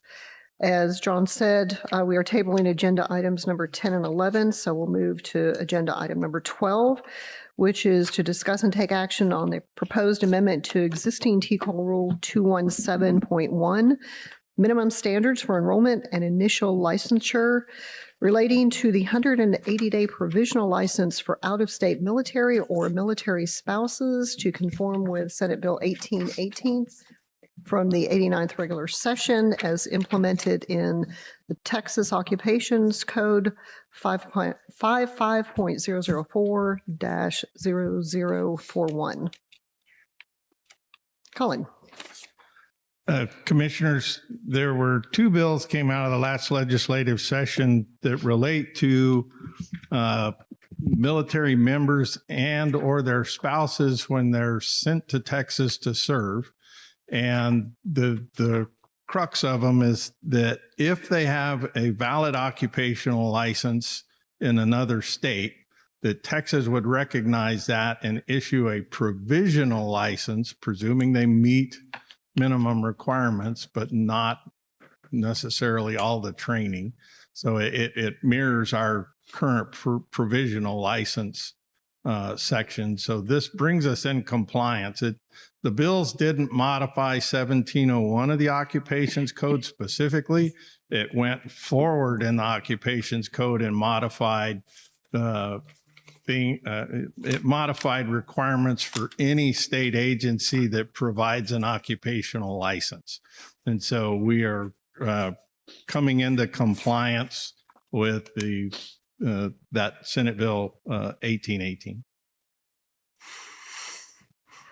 I think the question that I had on this one was if you go down to H, it talks about chief administrator must report to the commission on a form prescribed by the commission within 7 days of discovery by any member of the agency.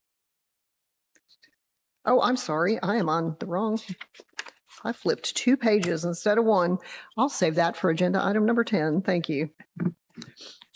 Any other questions on agenda item number 9? Did I confuse everyone? Oh, for 12. I'm sorry, 12. My one question is, given that explanation and not having the text of SB 1818 in front of me, is the inclusion of military veteran in the proposed rule? There is not a clear definition. That's one of the things that we're having to, we're going to struggle with in putting together the process, because if someone served 20 years ago, are they eligible if they move from one state to Texas and have an occupational license? So we're going to seek more clarity as to what the intent for that is. The reading some of the testimony and those things, it's really targeted at a currently serving member or that person's spouse when they get deployed to Texas or get relocated to Texas, so they can have a faster path to an occupational license in Texas. Yeah, right. So we're going to need to seek some clarification on, military veteran, is that a timeless thing, or is there some intent that it be a certain group? A recent separation, for instance. Right. Okay. I think we're on the same page then. It just, it seems a little inconsistent with the explanation. So I think more clarity there would be good. In our discussion, we think in their mind it's a recent separation. Sure. So and that would make I held sense. a license in my last duty station and to operate in that state. I separate, I move to Texas, that person would still be eligible for the provision. Sure. As a kind of a ramp on period while they figure out, their credentialing requirements for Texas or whatever. Yes. Okay. And Commissioner Harvey, that's the other important thing to keep in perspective is this only allows them to get licensed but not appointed. So the rules and process still exist for appointment, which is presiding officer was jumping ahead to a rule that's impacted by that, right? On letting us know if they're disqualified, but it just allows them to be licensed during that transition period when they could do the out-of-state license process, so they could start working during that. Okay. Great.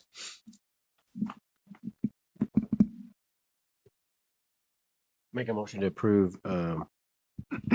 agenda item number 12, the proposed amendment to existing TCOLE Rule 217.1 for posting to the Texas Register. Second. We have a motion and a second. All those in favor say aye. Aye. Any opposed, same sign. Motion passes. We'll move to agenda item number 13, which is to discuss and take action on proposed amendment to existing TCOLE Rule 219.11, reactivation of a licensee relating to the full-time service requirements for reactivating a license. Colin?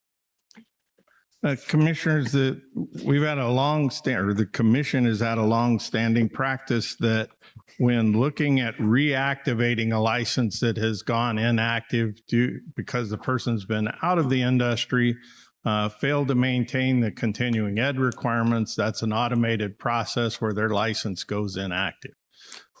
We've always used full-time service for calculating the reactivation of a license, because anything less than full-time service, we don't have a record of what was actually occurred, what that person did. They may have had an appointment and not set boots on the ground in the city or county where they were appointed over an extended period of time. So it was spelled out in the first part of the rule. This is designed to add clarity that we're looking at full-time appointments for the purposes of reactivation.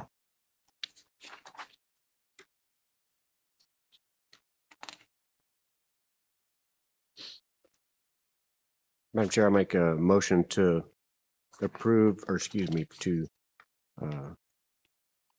for agenda item number 13 to be posted to the Texas Register to amend existing TCOLE Rule 219.11. Second. We have a motion and a second. All those in favor say aye. Aye. Any opposed, same sign. Motion carries. We'll move on to agenda item number 14. Discuss and take action on proposed amendment to existing TCOLE Rule 211.1, which is proficiency certificate requirements relating to the PIO certificate requirements to conform with House Bill 33 from the 89th regular session. Yes, thank you. And this is a proposed amendment to Rule 221.1. This proposed amendment would exempt applicants for the PIO certificate from needing a license or appointment to go through the process of obtaining the certificate, and is proposed in relation to HB 33. Any questions or comments? I'm sure I make a motion to approve agenda item number 14 to post in the Texas Register the proposed amendment to existing TCOLE Rule 221.1. Second. We have a motion and a second. All those in favor say aye. Aye. Any opposed, same sign. Motion carries. We'll move on to agenda item number 15. Discuss and take action on proposed amendment to existing TCOLE Rule 221.33, standardized field sobriety testing, instructor proficiency, relating to the requirements to requalify for an SFST instructor proficiency certification. Colin? Commissioners, the proposed amendment to Rule 221.33 was brought to us by the state coordinator for standardized field sobriety test training. Just as a reminder for those who don't know, standardized field sobriety testing is a federal program regulated by the National Highway Traffic Safety Administration. Each state has a state coordinator. So what the language it does is refers to the newer courses. It's also adds clarity as to what's required to maintain that both NHTSA certification, which leads to the proficiency certification here in Texas, or the instructor proficiency. This is talking about instructors, not practitioners.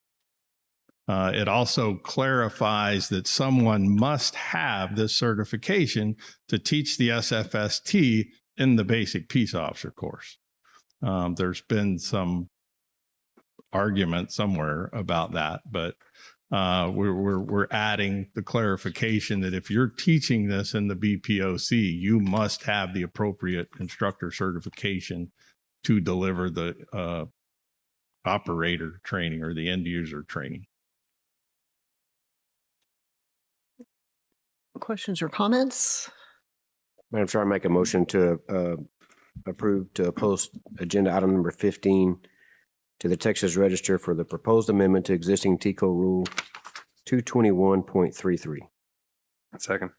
We have a motion and a second. All those in favor say aye. Aye. Any opposed, same sign. Motion carries. We'll move to agenda item number 16, which is to discuss and take action on proposed new TCOLE Rule 221.12, mental health telecommunicator proficiency, relating to the proficiency certificate on mental health for telecommunicators. We'll go back to Colin, and if you can also make sure to note public comment. Commissioners, this proposes a new rule, new certificate. This is for clarification, telecommunicators are not eligible to receive the mental health officer certification. That's restricted to peace officers, jailers, and justices of the peace. There's been an interest in the industry. The proposal for this was brought to us by Meadows Mental Health Policy Institute.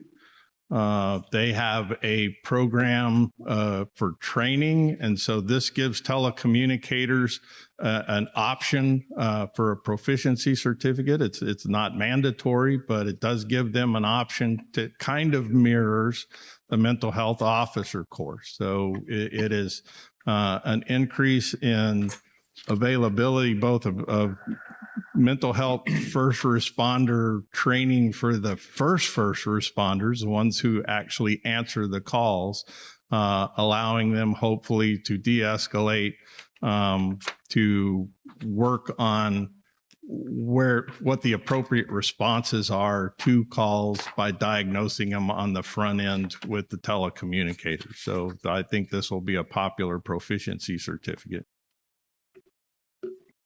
Yeah, I think it's a great opportunity.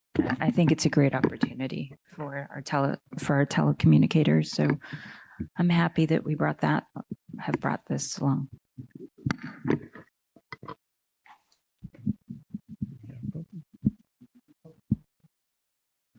It's not this first proposal. Any other questions or comments? Sure, I'll make a motion to post TCOLE Rule 221.12 related to mental health telecommunicator proficiency. Second. We have a motion and a second. All those in favor say aye. Aye. Aye. Any opposed, same sign. Motion carries. We'll move to agenda item number 17, which is to discuss and take action on the proposed new TCOLE Rule 221.48, Public Information Officer Certificate relating to the PIO certificate and continuing education requirement to conform with House Bill 33 from the 89th regular session. Aaron? Thank you. This is a proposed new rule, 221.48. As established in the HB 33, the proposed new rule would create the process for obtaining and maintaining a public information officer certificate. The applicant will have to take the initial PIO course and report it to TCOLE to receive the PIO certificate, which is valid for 1 year. And then they must complete a PIO continuing education course prior to each anniversary of the issuance of the certificate to keep it valid. And if the certificate becomes invalid, the person may obtain a new certificate through the initial PIO course process.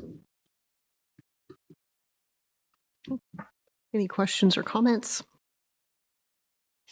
Madam Chair, I'll make a motion to approve agenda item number 17, the proposed new TCOLE Rule 221.48 for posting to the Texas Register. Second. We have a motion and a second. All those in favor say aye. Aye. Any opposed, same sign. Motion carries. We'll move on to agenda item number 18, which is to review and discuss for future proposal at the April 2026 meeting, an amendment to the existing TCOLE Rule 211.16, the establishment or continued operation of an appointing entity relating again to House Bill 33 from the 89th regular session and the communication equipment requirements. Aaron? Thank you. Aaron, if I can real quick, Madam Chair, Commissioners, and as you'll note on the agenda item, it says review and discuss. No action is necessary for this agenda item today. This is simply staff wanted to bring this to your attention to read through, as Aaron and TJ are going to talk to you a little bit more about that in a minute. Number one, we wanted to first get before you HB 33 compliance with some of the components and additional clarifications that are in this rule as it is currently.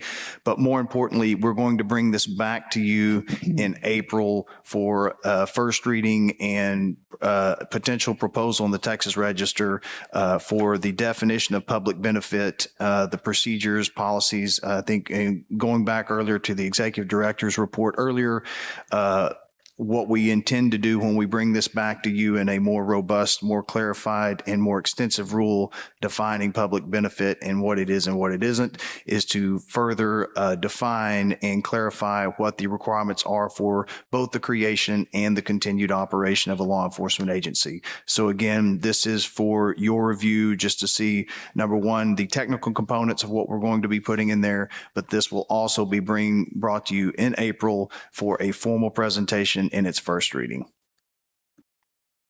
Any questions or comments on the overview there? Thank you. Yes, this is a preview of a proposed amendment to Rule 21116. As required by HB 33, this amendment would require certain agencies to have an assigned public information officer. This gets to part of Commissioner Hester's question earlier. These agencies include a municipal police department, a sheriff's office, a county constable's office, a school district police department, and the Texas Department of Public Safety. The assigned PIO will have 1 year from initial assignment to obtain the PIO certificate. And if the assigned PIO does not obtain a PIO certificate within 1 year, or if they have obtained the certificate and it becomes invalid for failing to timely renew, the agency will have to assign a different PIO. Next, HB 33 provided additional requirements for law enforcement agencies' active shooter policy, which are detailed in this amendment. And then finally, HB 33 also requires a law enforcement agency to have access to at least one breaching tool and one ballistic shield, and requires at least one breaching tool and one ballistic shield be available at each campus of a school district or open enrollment charter school. And these requirements are reflected in proposed subsection A3, E through F. The amendment also clarifies the intended communications equipment requirement, which requires a radio or a cell phone for certain officers, not both a radio and a cell phone.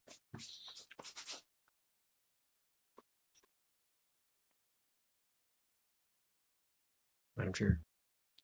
So why just the E when you were listing the agencies? Why just E, the Texas Department of Public Safety? Sorry? In the requirement, it says, enlisting the agencies is required to have a PIO. Yes. It's straight from statute, right? That list of That agencies. was straight from statute? Okay. Sorry, yes, I didn't understand the question. Yes, those were pulled Jason directly didn't from. want to be included. No, I'm fine with He being went included. straight to DPS. There were many other agencies that are not, and I was just making sure. I didn't see the hyperlink. It's the way that bill was written, and it referred, because there's sections that refer just to DPS, but they're named on the list. Sheriff's Office is also on there. I don't know if that was read, but. Yeah, there were just there are many other, as you guys know, of agencies that aren't there. So I was just making sure. I can add a little bit more to your earlier question if you'd like, as how those assignments, we picture that those will work and what we're trying to capture in this rule. So sure. What Jessica was talking about earlier about being able to make assignments within TCOLE, it's necessary for the records that we anticipate using that more broadly. And the PIO is a great example of that, which would give a chief administrator the ability to designate an assignment for both licensed or non-licensed personnel who were in TCOLEs under that agency's authority. It would allow them to report and get the certificate there.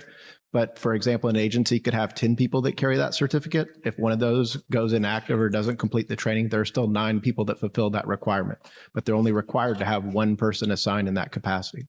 What that assignment will do is give us the ability to track assignment-based training compliance.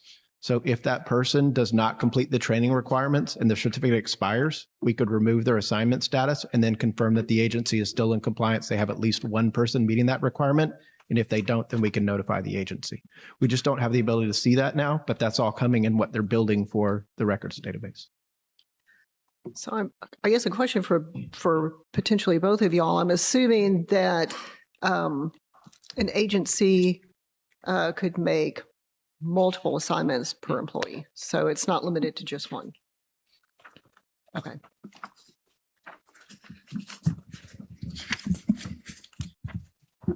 Yeah. Okay. Well, I know House Bill 33 is a bill with many areas to it, and appreciate you all being, I know from the time it was introduced, y'all were all over this and anticipating what TCOLE's role would, what role TCOLE would need to take in the administration and implementation of this bill. So appreciate it. I know it touches TCOLE in many ways. So any other questions or comments about agenda item number 18? Did you have anything? Oh, okay. We'll move on to agenda item number 19, which is to receive an update on and discuss steps to address TCOLE rules, contracts, and resource guides concerning issues related to academies, training coordinators, and advisory boards. Colin.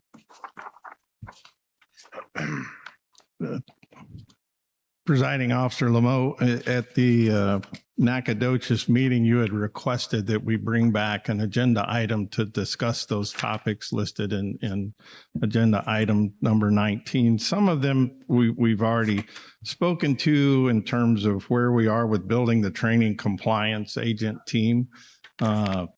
We have assumed the duty for training provider inspections back from field services now that the team is assembled and operational. We've done we are in the process of a comprehensive review about our inspection data that we're gathering or asking for. We've been working with the legal team to review current rules, but we're really taking a deep dive. Just to remind everybody, training is a subcontracted event that we, TCOLE, have the authority to train peace officers in the state of Texas and licensed peace officers. An academy is a subcontract. So we write a contract with training providers. We're going through with our legal team to make sure that we're explicit in those contracts of what the expectations of the commission are in terms of statement of work. One of the examples is for many of the courses that training providers provide, and especially licensing courses, there's an instructor resource guide, and that becomes the roadmap to deliver that training. Variance from that roadmap is not acceptable, especially in terms of a licensing course. I think you'll see as we go forward with the job task analysis and subsequent renditions of the basic peace officer course, we will be more explicit in some of those areas as what students must accomplish. Right now, there's a lot of latitude in interpretation. Well, that one of the things that Chief Stevens is tasked us with, and I think you as a broader commission have tasked us with, is continuity and consistency across now 124 academies. And so what's being delivered in one place, not necessarily substandard. We're holding the minimum standards in most cases. We're helping people get there in cases where they aren't. But to identify, I hate this term, but I'm going to use it. We're trying to identify best practices, but best practices at some point need to become the minimum standard. If we want to raise the bar for how Texas peace officers are trained, especially in licensing events, you identify the best practice and then you make that the minimum. And so that's the goal that Chief Stevens has tasked us with. We're working diligently to do that. I think later iterations of the basic peace officer course, the instructor resource guide, we're going to be very explicit about some of the expectations. We've had multiple requests. In fact, we get it all the time, is why doesn't the state build the licensing courses down to the required lesson plan level and presentations? Now, there's two sides of that argument. Is that reduces flexibility, but it increases consistency. So that's one of the things that we're struggling with on a larger scale. But we get those requests quite often. It's like, okay, you want us to have lesson plans. Why don't you just build them and give them to us and we'll deliver your lesson plans? So those are all things that we're currently working on. We're looking at being more explicit in contracts we've traditionally had academies and contract training providers. Sometimes that's been difficult for Gretchen and her team and others to explain what's the difference between those two. We're actually looking at probably breaking it out into 5 contracts where you have a training academy and the public generally has a vision of what a police academy is. You know, they've seen the police academy movies. Everybody has kind of an intuitive knowledge of what a police academy is. The second layer would be licensed course providers. So we have a layer of providers who never provide the basic peace officer course, which is the most complex and the most labor and facility intensive type of license. So we have some that only do jailer. We have a lot of sheriff's departments, only train jailers. We have telecommunications agencies that only do licensing courses for telecommunicators. They're restricted. So that second type of contract would be someone who provides the license training other than the basic peace officer course. And then, and we have to credit Gretchen with this, we're moving from contract training providers to continuing education providers. So in its name, it implies that this is not pre-employment or licensing training. This is continuing education for our licensees. So those would be the 3 types. The other 2 contracts that we routinely enter into, historically, we've referred to it as the distance education addendum, people who want to either deliver online training or some remote delivery method. That would be retitled the remote delivery contract. And then you have exam sites, those people or those organizations that are authorized to proctor and deliver state licensing exams.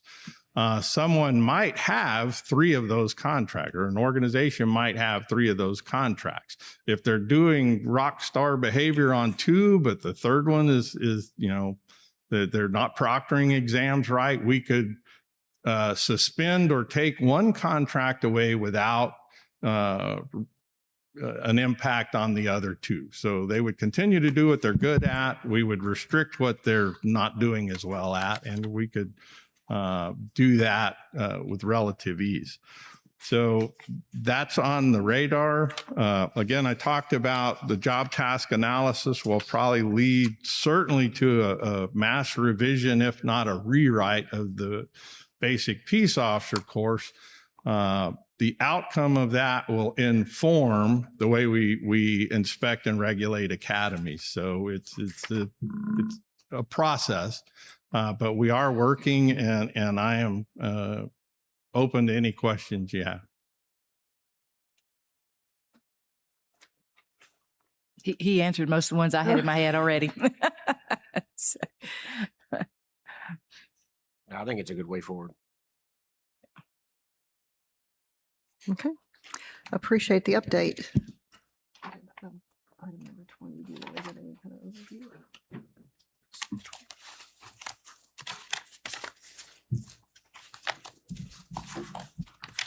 We can go into it. Okay. We'll move to agenda item number 20, which is to discuss and take action on proceedings for revocation, suspension, or other disciplinary actions. We'll talk first about default suspension orders and go to Assistant General Counsel Mark Duncan. Good morning.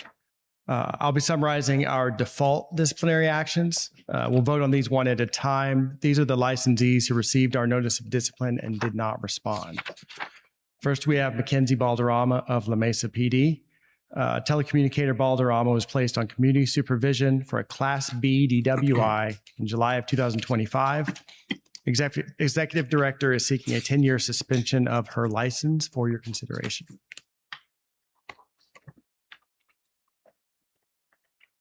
Are we going to take these one at a time?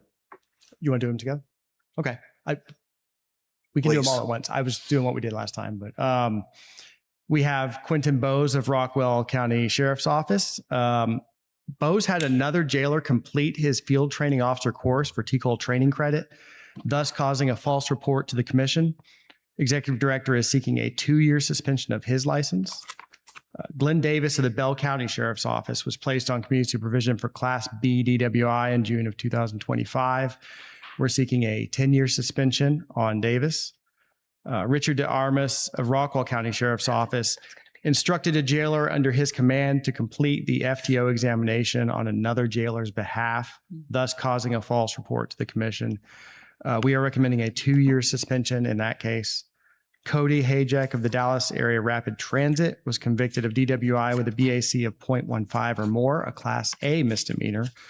We're seeking a 10-year suspension. Pedro Jasso of Jim Wells County Constable Precinct 1 was placed on community supervision for a Class B DWI in August of 2023. We are seeking a 10-year suspension.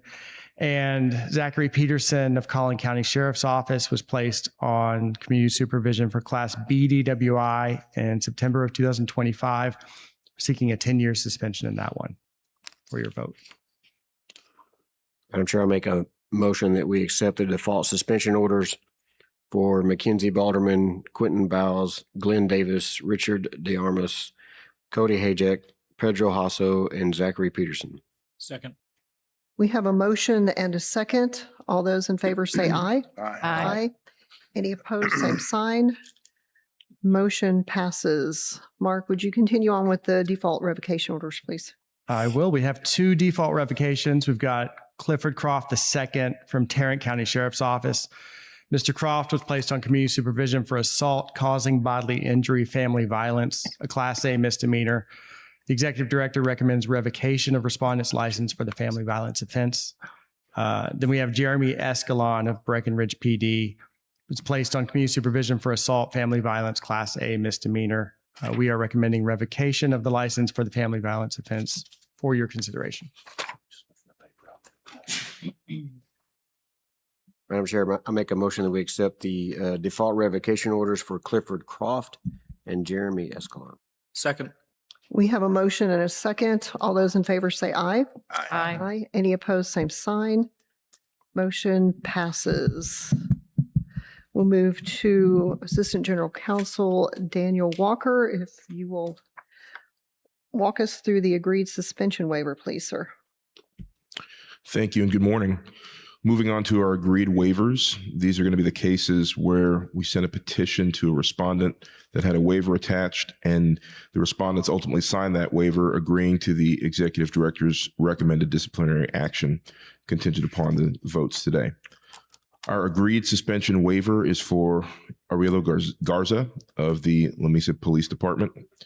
On or about May the 22nd of 2024, Aurelio Garza made, submitted, caused to be submitted, or filed a false or untruthful appointment application to TCOLE indicating that an individual met the minimum standards for licensing, appointment, or both.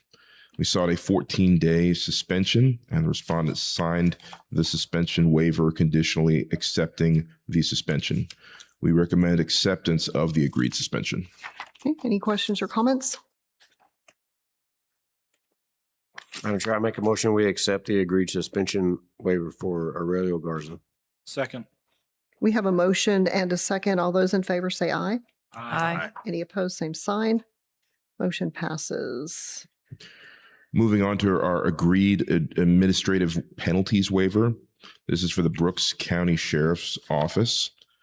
On or about May the 14th of 2024, the Brooks County Sheriff's Office appointed an individual that did not meet the minimum standards for licensing or appointment due to prior criminal history. This agency had previously been warned about appointing ineligible individuals and had been reprimanded for agency audit deficiencies. We sought a $2,500 administrative penalty, and the Brooks County Sheriff's Office signed that administrative penalties waiver, conditionally accepting to pay the $2,500 administrative penalty. We recommend acceptance of that agreement. Any comments or questions? Given the prior appointment that was wrongful, do we think this was just like negligence, or do you think they just aren't don't care about who their, requirements for appointment. There, in the multiple matters we've had with them, there is an indication that they are working on things there. And there are still some of the underlying matters that are still unresolved. So there's some details that we can't get into. But as to the communications between any of the enforcement and Brooks County, I'll turn it over to anybody to speak to those if they have anything to add.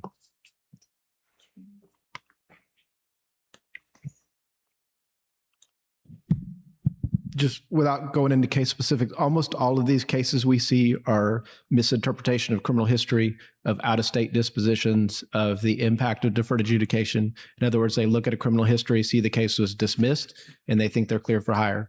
No, you have to get the court documents and review those. If it was dismissed after deferred adjudication, it's still a prohibiting factor.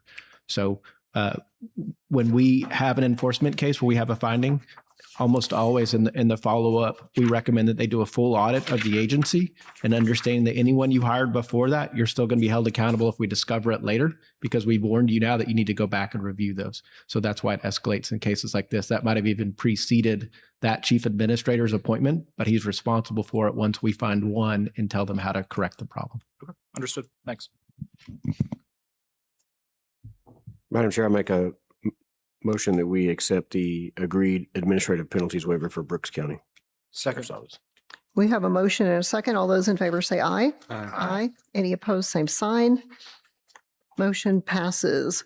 We're going to move to the agreed orders of suspension. And for my fellow commissioners, we will be looking at each of these individually because I believe we have some speakers potentially for each one of these. And Melissa, for you, if we do have any motions on any of these, we will do a roll call vote. And Madam Chair, before we get to those proposals for decision, we do have one agreed order of suspension, which I can present to you before Mr. Duncan gets up for the first proposal for decision. Okay. For our agreed order of suspension, DeLawrence Gilbert is a peace officer with the Tulty Police Department. And so on or about November the 2nd of 2023, the respondent failed to timely submit a separation of licensee report to TCOLE for a licensee that had separated from the Tulty Police Department within the 7 business days of the separation. Additionally, the separated licensee's access to and use of the agency's Texas Commission on Law Enforcement Data Distribution System, TCLEDS, continued after the separation from the Tulty Police Department. We saw a 1-year suspension. The respondent requested a SOA hearing. Before the hearing, we negotiated a modified term of suspension. The modified term was formally offered to the respondent in an agreed order, and the respondent signed that agreed order conditionally accepting a 4-month suspension beginning on March the 1st of 2026, followed by a probated suspension of 8 months, as is in the agreed order. The executive director recommends acceptance of the agreed order suspending respondent's license for 4 months, followed by a probated suspension of 8 months. Any comments or questions? Madam Chair, I make a motion to accept the agreed order of suspension for DeLawrence Gilbert. Second. We have a motion and a second. All those in favor say aye. Aye. Any opposed, same sign. Motion passes. If we do have any speakers for the proposals for decision, TCOLE will have the initial presentation, and that will be limited to 5 minutes. The respondent, if here, will have 5 minutes to respond. TCOLE will then have a rebuttal period of 3 minutes. So we will be keeping tabs on the time. We'll go ahead and move back to Mark Duncan on the first case. Is this on? Okay. Thank you. Yeah, we have Johnny Newsom of Buckholz Police Department as the first case. And I'll remind you, this one's a little different. This is a summary suspension case. So we are looking at somebody who has a pending criminal case that has not yet been heard. We aren't here to argue the merits of this case. This temporary suspension will only last until that criminal case is resolved. On or about September 24, 2025 in Bell County, respondent was indicted for the felony offense of theft of property by a public servant of $2,500 to $30,000. Respondent was using his position as chief of police to buy massive amounts of personal items with resources from the city. Executive director determined that this felony offense constitutes immediate peril to the public health, safety, or welfare and filed a license action seeking summary suspension during the pendency of respondent's criminal proceedings. Respondent requested a hearing. We had the hearing on December 8, 2025. A week later, the SOA judge proposed the PFD that you have in your packet, finding that respondent's pending felony offense constitutes immediate peril and recommending that respondent's peace officer license remain suspended pending the outcome of the criminal proceedings. The ED recommends acceptance of the PFD and the continued suspension of respondent's license during the pendency of the criminal proceedings. And I believe Mr. Newsom and his attorney, I believe, are here to respond.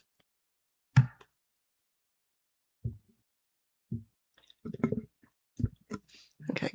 Sir, if you'll state your name.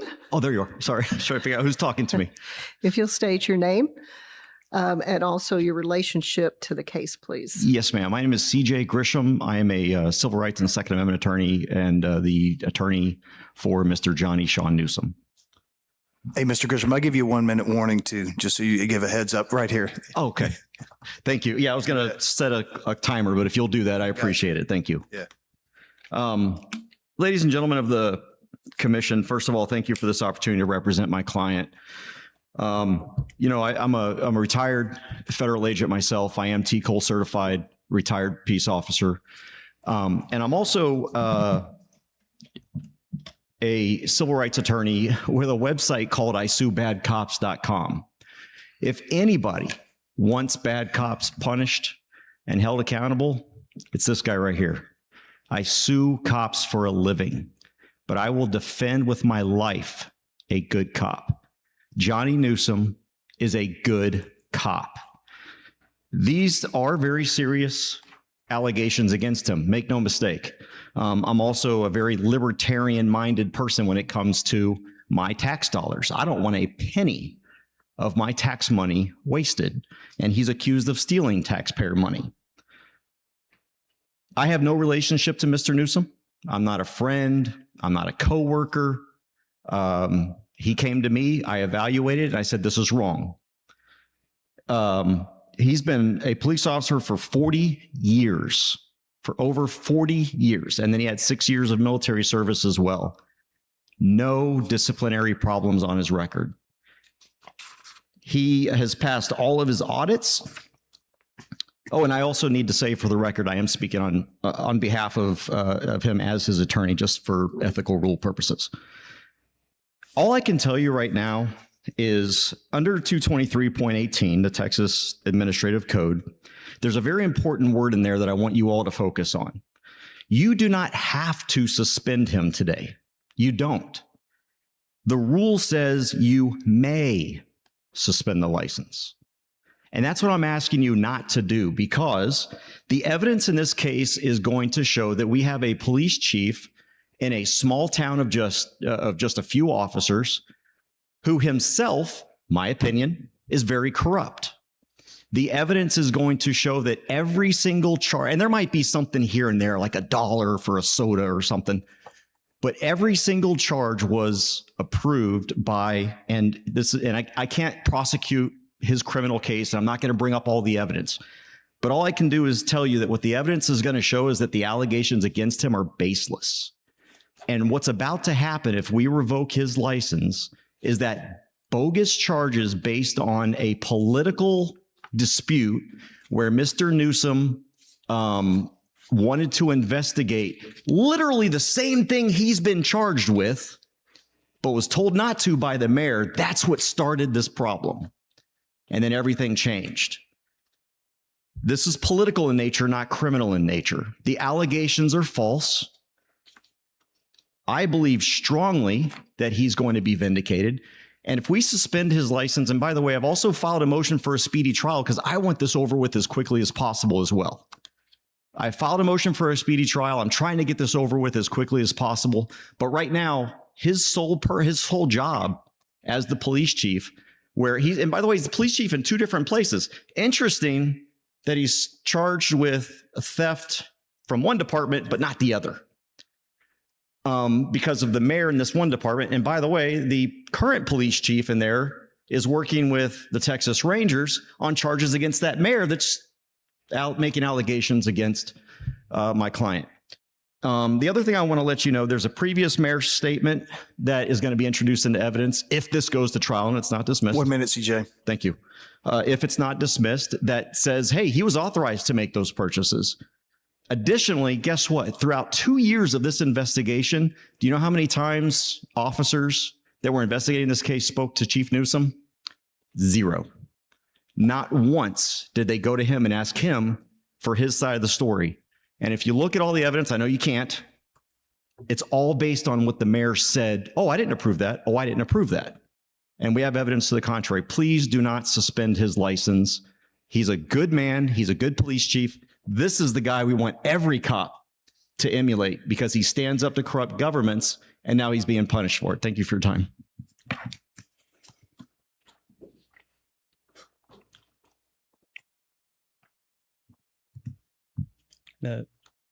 Brief response. I mean, we heard the phrase there, the evidence is going to show. We don't know what the evidence will show at this time. We don't want to interfere with the criminal case and try to build a case while those witnesses in that case is preparing. So if it goes to show that, we will, of course, if the case is dismissed, we will get rid of the suspension. But at this time, we don't want to try to distinguish cases that fall under this rule. This is a situation where he has been indicted, and we believe he should stay suspended until that criminal case resolves it.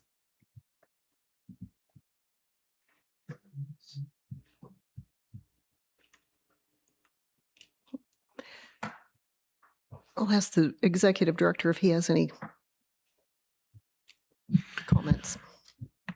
Just simply that when something like this happens, whenever certainly a chief administrator of an agency is indicted on felony charges, certainly that are connected with their agency or with their jurisdiction, with their governmental entity, we take that into account when we look at the necessity to seek the suspension while that case is progressing. We took those things into account and sought the emergency suspension order.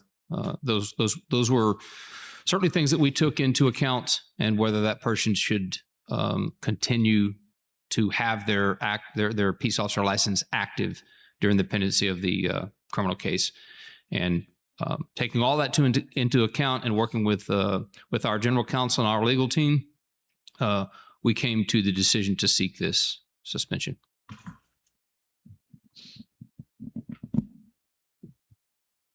Do we have any questions?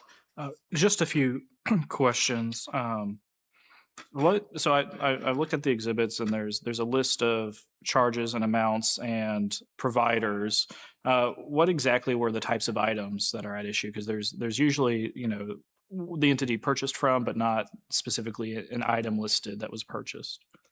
From what I recall, there was just dozens and dozens of pages of the credit card charges from the city card for just groceries, everyday goods, a very wide variety of random items, usually small amounts, just using the card for everything he did. Okay. Yeah, I think I do see some of the items now. And so the range for this felony is $2,500 to $30,000. Have you calculated a total amount of what's alleged to be wrongful charges? I don't believe the investigation, the part that I looked at, had a specific number. If they did, it might have been much larger than this. The amount charged on the card was far beyond 30,000. And I guess and this one will be for Mr. Newsom's attorney. What's the explanation for the types of groceries and everyday goods and things as being for the city? So just like the mayor does, whenever they have events, he's got a budget not only for events, but he, in addition to being the police chief, he's also the animal control director. Because he's got property, the city did not have anywhere to put animals, and they didn't like the fact that Bell County is a kill shelter. And so him and his wife got certified. him and his wife hosted the animal control division of the police department on their property through their own money, as well as money that was allocated by the city. They ran that whole thing. So some of those charges are for events like official parties. There aren't really a lot here and there. There's like a soda. Again, there's evidence that these charges are completely fine. The only thing that is in the allegations, if you look at the actual police report that I believe is public, I can't remember if it's public or not, but it's a police report, so I know it's subject to public release. What the investigators did was they went to the mayor and said, hey, were these approved? No, I didn't approve them. He doesn't have to approve every single thing as long as he's within his limits and the contract and the standards and again, this is a small town, so they don't have policies, procedures on every line item of what gets spent. But he was given permission, hey, if your officers are out there and you need water, you need drinks, you can get that with the card. And the mayor himself approved every single one of these until all of a sudden this one particular issue where they do an audit, they find out that there's some kind of a discrepancy with the secretary, I believe at the time. And that's when Mr. Newsom decides he's going to investigate that. He's like, hey, Mr. Mayor, I want to investigate that. Well, the relationship between her and the mayor, he doesn't want it investigated. And that's what starts this entire dogleg into, oh, now we've got to shut up Mr. Newsom, in my opinion. So as one example, just out of curiosity, because I think I'm understanding the explanation for some of it, but like Gillette razor blade head refills, like what would that go to? So that would go to in the department because of the way that they do their shifts and their manpower so that they can shave inside. They've got, if they're working long shifts, so they don't look like dirtbags. Thank you. That's all the questions I have for both of you. Unless there's other questions, I'll wait. No, I mean, I can certainly I certainly understand your plight, and I'm a criminal defense attorney, so I certainly understand, he's innocent until proven guilty. The challenge that we have here today is there's nothing really in the record in terms of the proceedings that happen before the administrative law judge. And so without having kind of more information beyond, we have some of these exhibits, but we don't really have a response in his behalf in that record. So I think Mark said this just a bit ago. We can't differentiate this case from other cases, and our standard is to go ahead and suspend until the case has actually been resolved. And I know that's not something that you want to hear. It is obviously a challenge, but given the type of offense, it is one that's what we do. So that's all I can offer you at this time. But we do understand the challenges that you face today.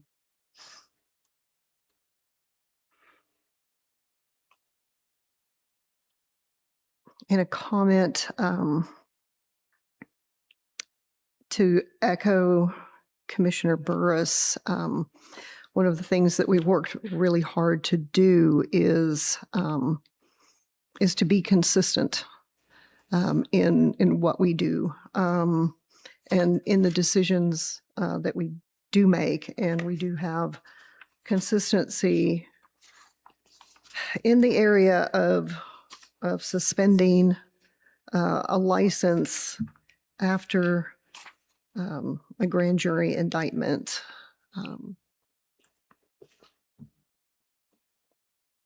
So any other thoughts or questions? Our decision today is to maintain this current suspension, not to suspend, right? Correct. So we're not taking action to take his license. We're maintaining that during the proceedings. Correct. The license is already suspended. That's correct.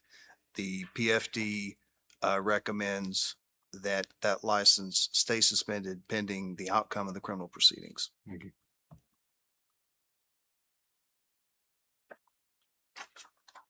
Madam Chair, I like to make a motion to accept the PFD and have the license remain suspended for Johnny Newsom pending the final outcome of the case. I second it. We have a motion and we have a second.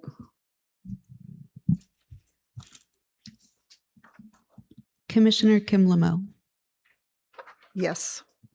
Commissioner Jason Hester, Yes. Commissioner Justin West, Yes. Commissioner Patricia Burris, Aye.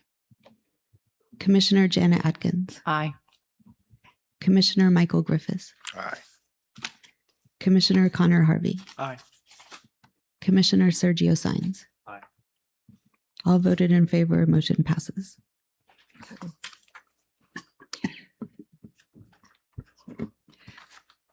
And sir, I know it's not the decision or the outcome that you are wanting here today, but as I said, the commission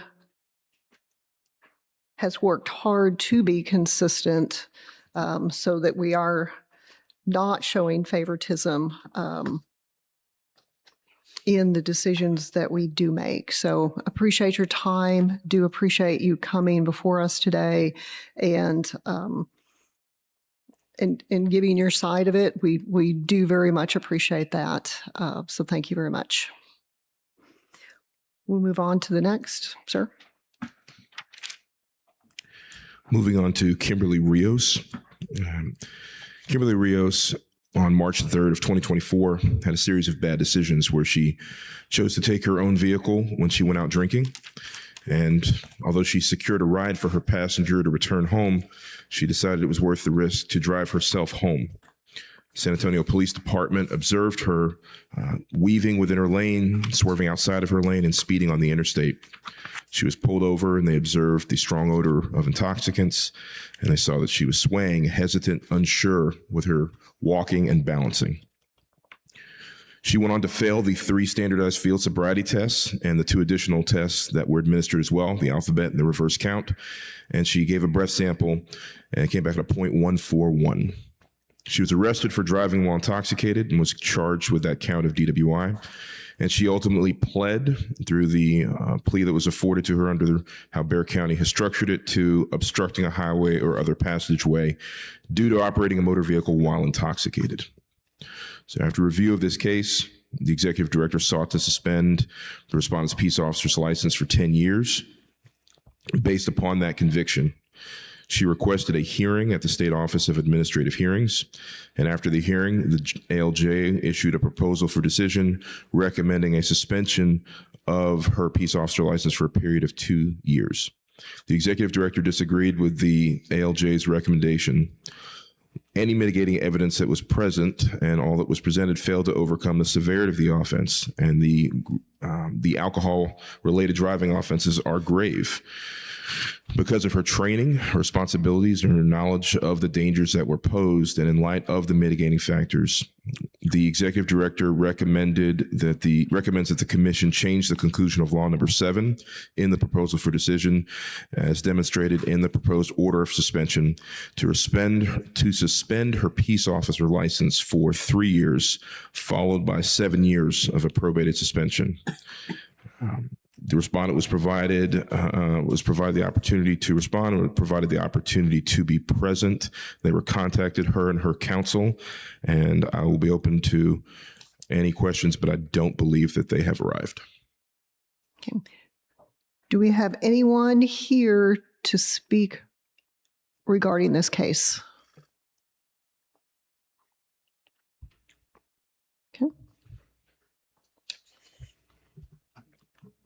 If there's nobody, I've got a question and maybe a few thoughts to put in the record.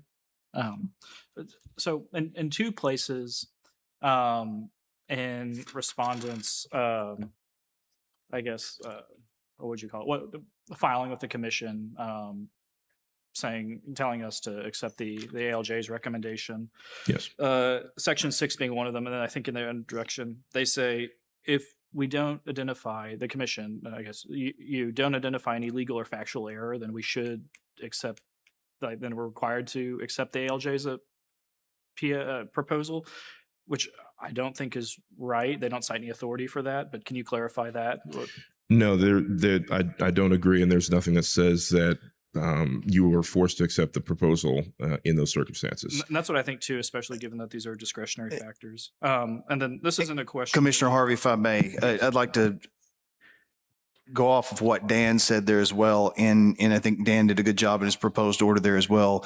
And I know we've had, going back to some of our discussions prior, the discretion of the commission to impose a sanction in relation to a particular violation of statutes or rules, which that's what you have before you today, is the executive director is obviously proposing a different sanction than what the ALJ proposed. And I disagree and am not familiar in any shape with the proposition of law which respondent had stated. That was the only way that the commission can change a PFD or a sanction. That's my thought as well. And this isn't a question, but this is for, I guess, the ALJ below. This is my thoughts on this, and perhaps if it's taken to a district court, the district court can consider my thoughts or not. Is that a lot of these things that are mitigating factors really aren't mitigating factors. So completion of community supervision, which was the punishment accepted, is not a mitigating factor. That's what you signed up to do, right? For instance, perhaps acceptance of responsibility can be one. I'm not sure cooperation with law enforcement actually is a mitigating factor here. Getting out of the car, doing a breathalyzer, I think that's a decision and that you made, but not necessarily cooperation above anything that an ordinary person ordinarily wouldn't do. And in fact, as I think a criminal defense attorney, not myself, but this is what I would imagine is would advise my clients not to do that. So saying that is cooperation and deserves a benefit, I think would be punishing sound legal advice by many criminal defenses attorneys. I also think there being an absence of an accident or injury in cases like this where we know drinking is involved, it's not a mitigating factor. That's just luck. And not something to be considered. She was lucky in this instance that didn't happen. And then I think professional consequences being suffered is also not a mitigating factor. That's just that's part of the offense. That's something that happens when something like this occurs. So, whoever ever listens to this or reads it can consider my thoughts on that or not, but that's what they are. Yes, sir. Yeah, I agree with everything that you just said. And in addition to that being at a 0.14, I mean, this was so near to being a Class A misdemeanor, which brings on a whole nother set of issues. So, I mean, I kind of feel like 3 prorated for 7 is quite the gift. And again, probably only because there was some work done and communications probably done between you all and continued efforts. But yeah, everyone earlier in the defaults are straight up 10-year suspensions. So a 3 for 7 is a gift, and that you get to keep your license and keep working. So that's all I have. Isn't agreed. No, it's not. She's just comparing the sanctions. No. Yeah. Madam Chair, I make a motion that we not accept the proposal for decision, instead accept the executive director's proposal to suspend the license of Kimberly Rios for 3 years, followed by a probated 7-year sentence. With a modification. Is that right? I think there's a modification. With the modification. Okay. Second. 3 years. Followed by 3 years, followed by a probated sentence of 7 years. Yes. With a modification to the PFD on number 7 of that. Yes. Okay, just for clarification, can you restate the motion just so we have? Do you want to read off? I recommend that we can change the conclusion of law on the modification on number 7 of the PFD and suspend the officer's license for 3 years, followed by a probated suspension of 7 years. Second.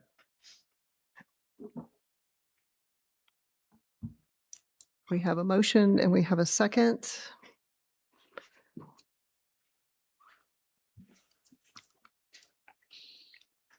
I'm just going to toss the PFD out. Commissioner Kim Lamo, Yes. Commissioner Jason Hester, Yes. Commissioner Justin West, Yes. Commissioner Patricia Burris, Aye. Commissioner Jana Adkins, Aye. Commissioner Michael Griffiths, Yes. Commissioner Connor Harvey, Commissioner Sergio Sines. Yes. All voted in favor, motion passes.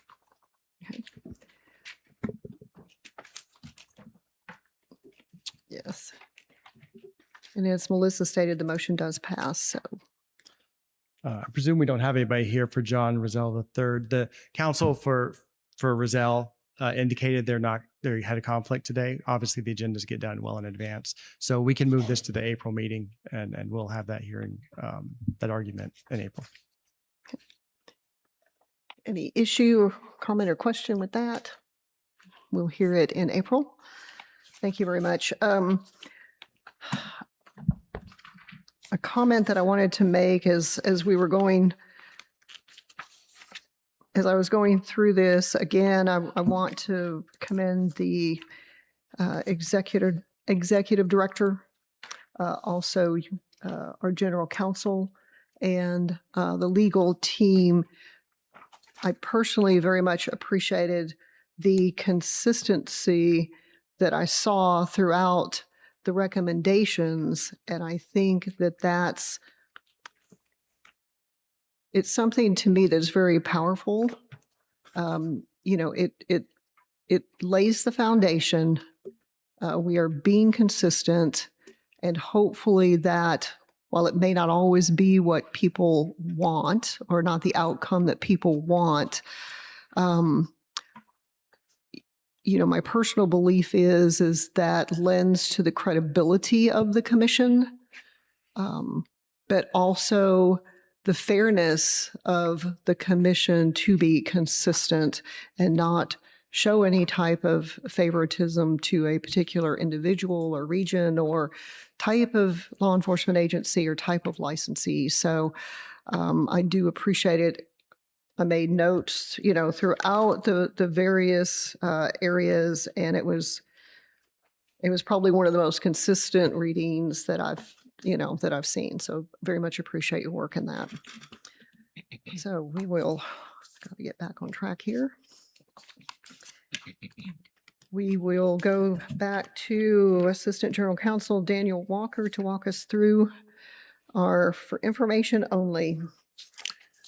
For the next following pages, we have our for information only items. And as it states, they are FYIs. They don't necessitate any action on your part. And this does include, it's lengthier than usual. It includes the reprimands that Deputy Chief Vineyard was talking about earlier with the training noncompliance.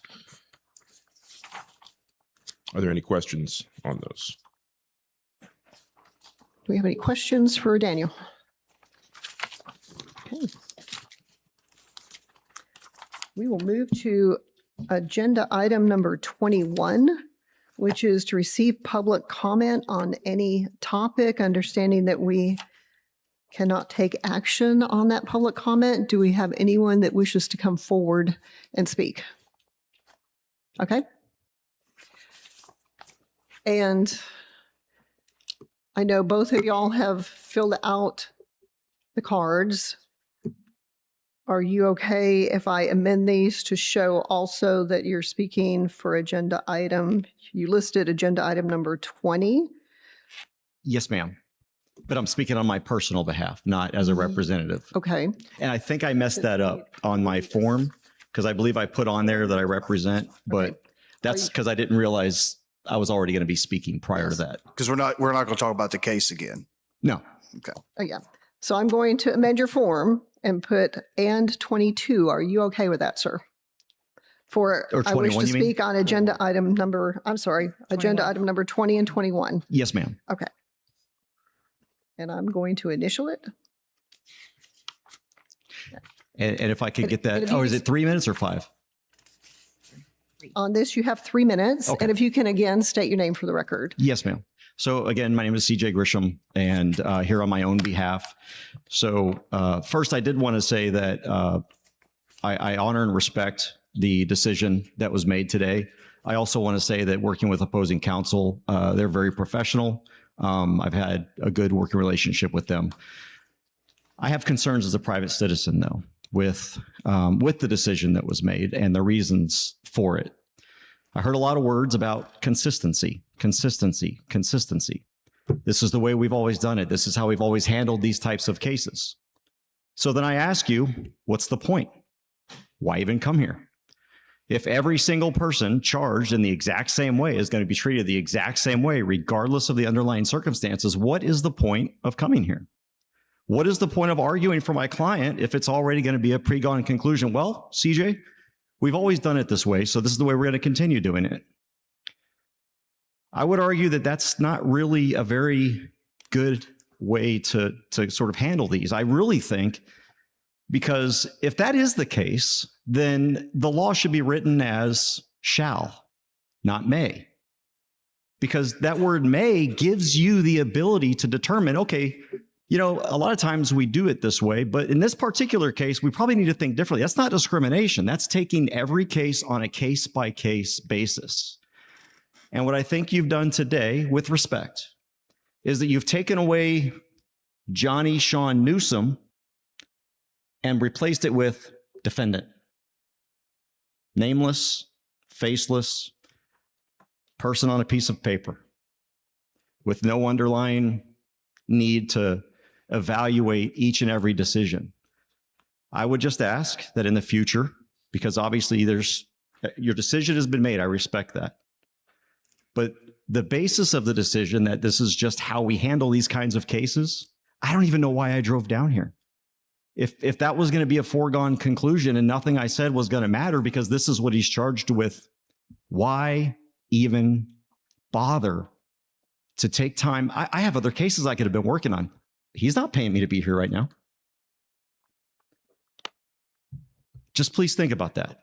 And in the future, when other officers come up here and there's someone who's an advocate for that officer who has given so much to the state of Texas, to his community, and to the country, at least evaluate everything and don't just say, well, it's theft. I know the law says may, but we're going to do shall because that's just the way we always do things. And with that, thank you. Thank you very much, sir. If you'll come up and state your name, and I'm going to ask you, sir, the same question. May I change your form to show agenda item number 21? Yes, please. Go ahead, sir, if you state your name, and you have 3 minutes for your comments. Yes, ma'am. Thank you. And my name is Johnny Sean Newsom, and I do appreciate y'all hearing us today, and I do respect your decision. Not here to talk about that at all. In a small town, we wear many caps. Some days I'm a dog catcher. Some days I'm a cop. Some days I'm the custodian. And so we wear many caps when you're in a small town. Many times in a small town, you have a popularity contest to who wins elections, and they're not always qualified to be those people who need to be sitting there. And so the person with the most governmental experience is the police chief in this case. So a lot of times we assist with a lot of other things. And in our case at our town, we're a city of 500 and some odd citizens. We have 2 full-time police officers, and one of which was recently terminated because he was of poor moral character. And we made sure of that. We don't want bad cops. But then in the conclusion, the city knows I'm innocent until proven guilty. So I was going to remain on staff as an administrator, and a captain from the state, TCOLE, said that would be fine. I can do anything administrative, but I can't do anything law enforcement. Not a problem. I'm walking on eggshells and I'm towing a line. Then next thing we know, we're going to get an audit. Been through many of them, never had a problem, highly respect the way they've come in and done the audit. 6 cars with 6 people showed up to do the audit. Some went to our local stores and asked, is this even worth having a police department? Do you ever see your cops? Are they any good? Do you think you even need these people? The last case I worked was a sexual assault of 3 children that was 18 years old and got a conviction. I don't understand why I had a captain say, you can do this. Then a sergeant call and say, you're not allowed to do any administrative duties because that puts you over the police department. Well, for his timesheet, yes, but I don't get to tell him how to do law enforcement. He is the chief of police. And so the sergeant wants to know, what type of vehicle do I drive? What vehicle, how do I get to work? What does that have to do with a TCOLE audit?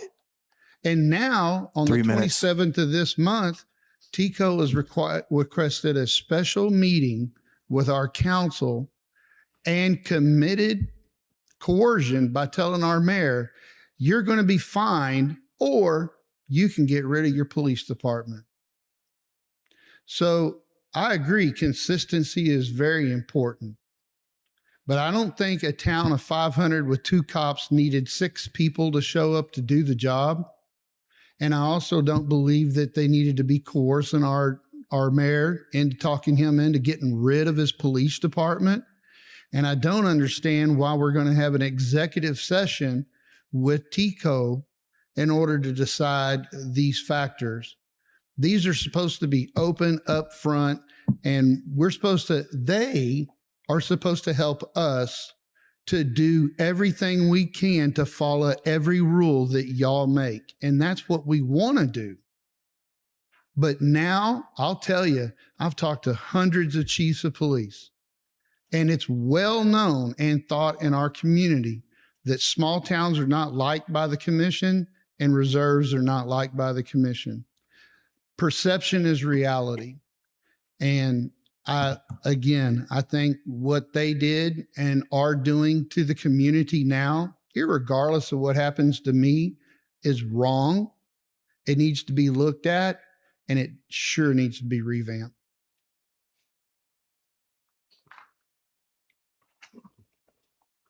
Thank you for your comments, sir. Executive Director, do you have anything that we need to go into executive session for, sir? I don't have anything. Okay. We're going to move on to agenda item number 22, which is executive session. We will not be going into executive session, so that nullifies 22 and 23, which is returning from executive session. And presiding officer, before we adjourn, can I make a comment? Absolutely.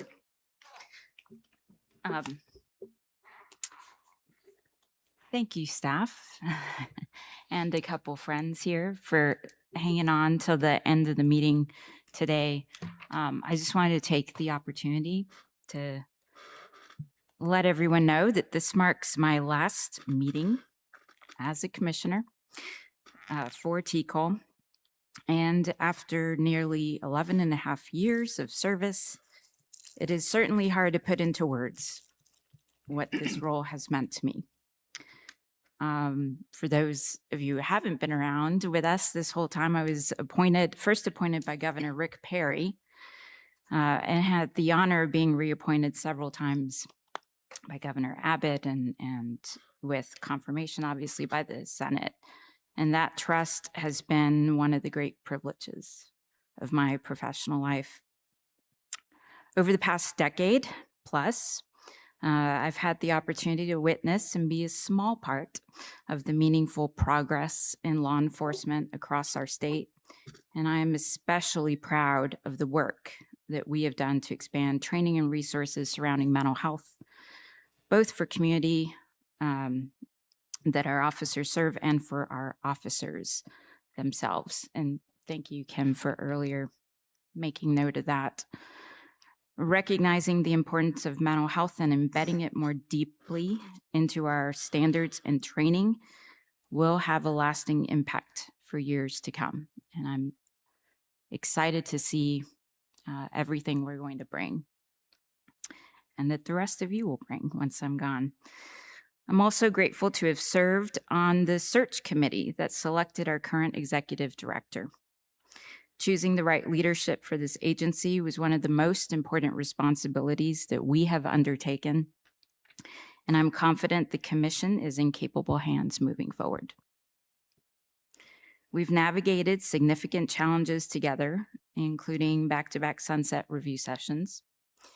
And not only did the agency endure those rigorous reviews, but we emerged stronger, and we have certainly thrived since then. And that speaks volumes about the dedication of this staff and the commitment of this commission to continuous improvement. My hope is that the agency continues its upward trajectory despite the challenges that inevitably lie ahead, because there will always be challenges, especially when that goal is to improve, to raise standards, and to make life better for the regulated community and the citizens of the state of Texas. So, to the staff, thank you for your professionalism, your resilience, and your unwavering commitment to excellence. To my fellow commissioners, particularly past commissioners who shared their experience and wisdom with me, it has been my honor.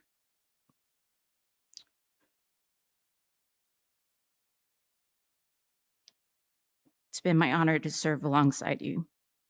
And most importantly, to the regulated community, thank you for your partnership and the many, many kind words you have shared with me over the last decade.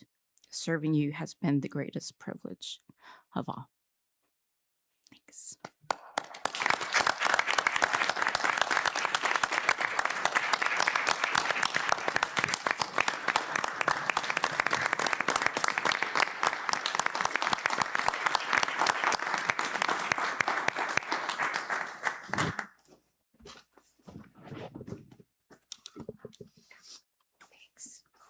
I have to admit, you've caught me a little bit by surprise. I had been working on comments for you and Sheriff Griffiths and Jason, but we were not sure from the appointments office.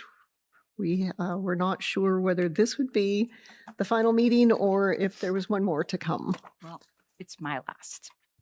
Okay. So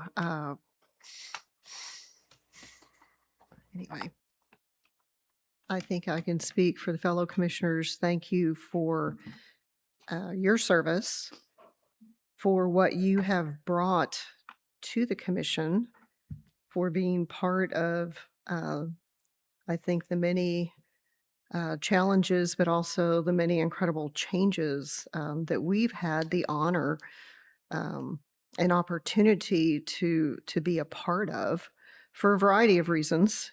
Thanks to the governor's office for giving us that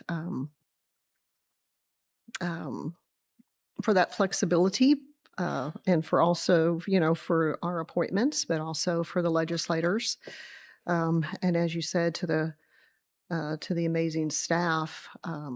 Thank you for your contributions and for your service. I think I've always I've learned a lot from you personally, and I deeply respect what you've brought to the commission. Thank you. And I will open it to any other comments or.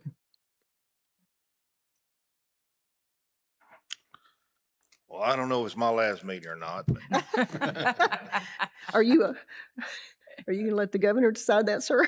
well, I've got to.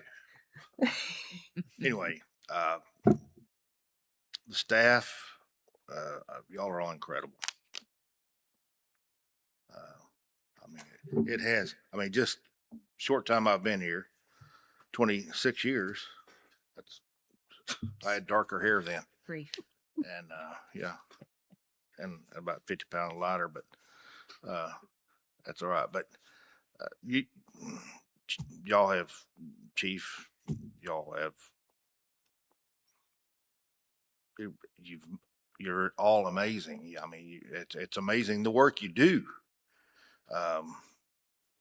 It's just crazy to me how the changes between then and now. It's just, I mean, if there's another commission, organization, agency in the state of Texas that has progressed as fast and productively as this one, I'd be very surprised, really and truly. And, you know, and unfortunately, we've all had to endure some ugly circumstances that have prompted some changes that all I don't agree with, but we're all at the mercy of our Texas legislature, I guess. And I'll just tell you this, you know, they're all over the state. There's a lot of people that think TCOLE is the bad guy. You know, I mean, they do, but I've defended that tooth and nail. And I mean, y'all are at the mercy of the legislature. You're directed to enforce and put into place the things that the legislature tells you to do. And we're part of that. And it's been my pleasure to be a part of that. And I'm part of this great group of people. But I may see you in April. Just in case.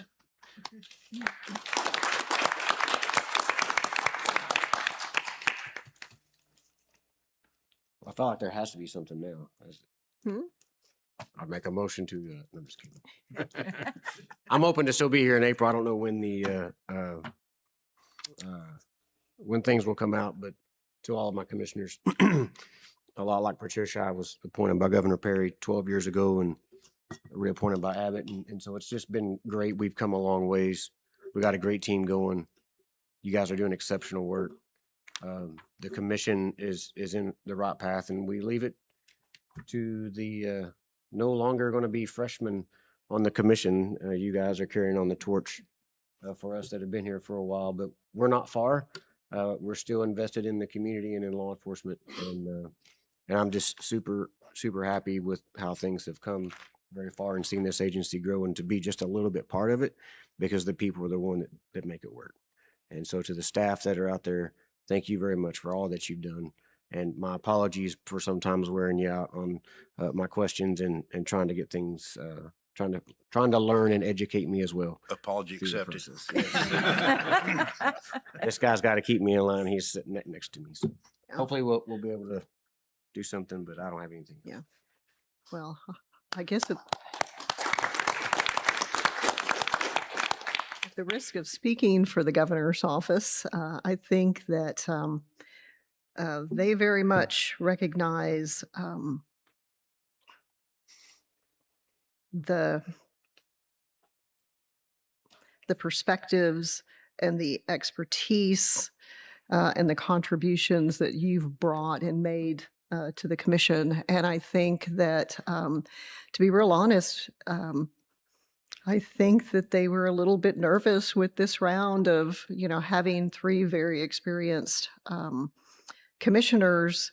You know, oftentimes it's, you know, you're 10 years up, or I'm sorry, your appointment's up, but you get reappointed. And in this situation, that's not an option. And to have three commissioners where not one is up for reappointment, it's been a while since we've experienced that. But I think they all very much have recognized what you've brought to the commission and you know, the importance of this moment in time. And hopefully I think that I can say that they feel a little bit of pressure because of the circumstances that have aligned this time. And you know, I think the one exciting thing is that, you know, through your contributions and work, 193 people are interested in serving on this commission. And, you know, the words that I heard were, you know, unprecedented, unheard of, never experienced this type of interest. So I think that that speaks volume again for the work that you've done, but also, for our executive director and the team here. I talked earlier about the trajectory and the momentum, and it's like y'all have said. We have a lot going on. We still have a lot of work to do, and but man, what an exciting, hopefully it's been an exciting journey for you to have been a part of TCOLE during this period of time. And I don't know that any of us can thank you enough for your contributions and your service. And hopefully we'll see a couple of y'all in one more time in April. So thank you all so very much. I'm going to give them all a round of applause. They've just done an amazing job. And I'm going to stand for all three of y'all. So thank you so much. Anyway, I guess we will move now to agenda item number 24. And I think it's only fitting, not that I don't know if this is proper to do, but maybe one of the three of y'all would like to do the motion and the second, maybe? I'll make a motion, we adjourn. Second. Do you want to third it? Or we can third it for sure. We have a motion and we have a second and we have a third today. So all those in favor say aye. Aye. Any opposed, same sign. This meeting's adjourned.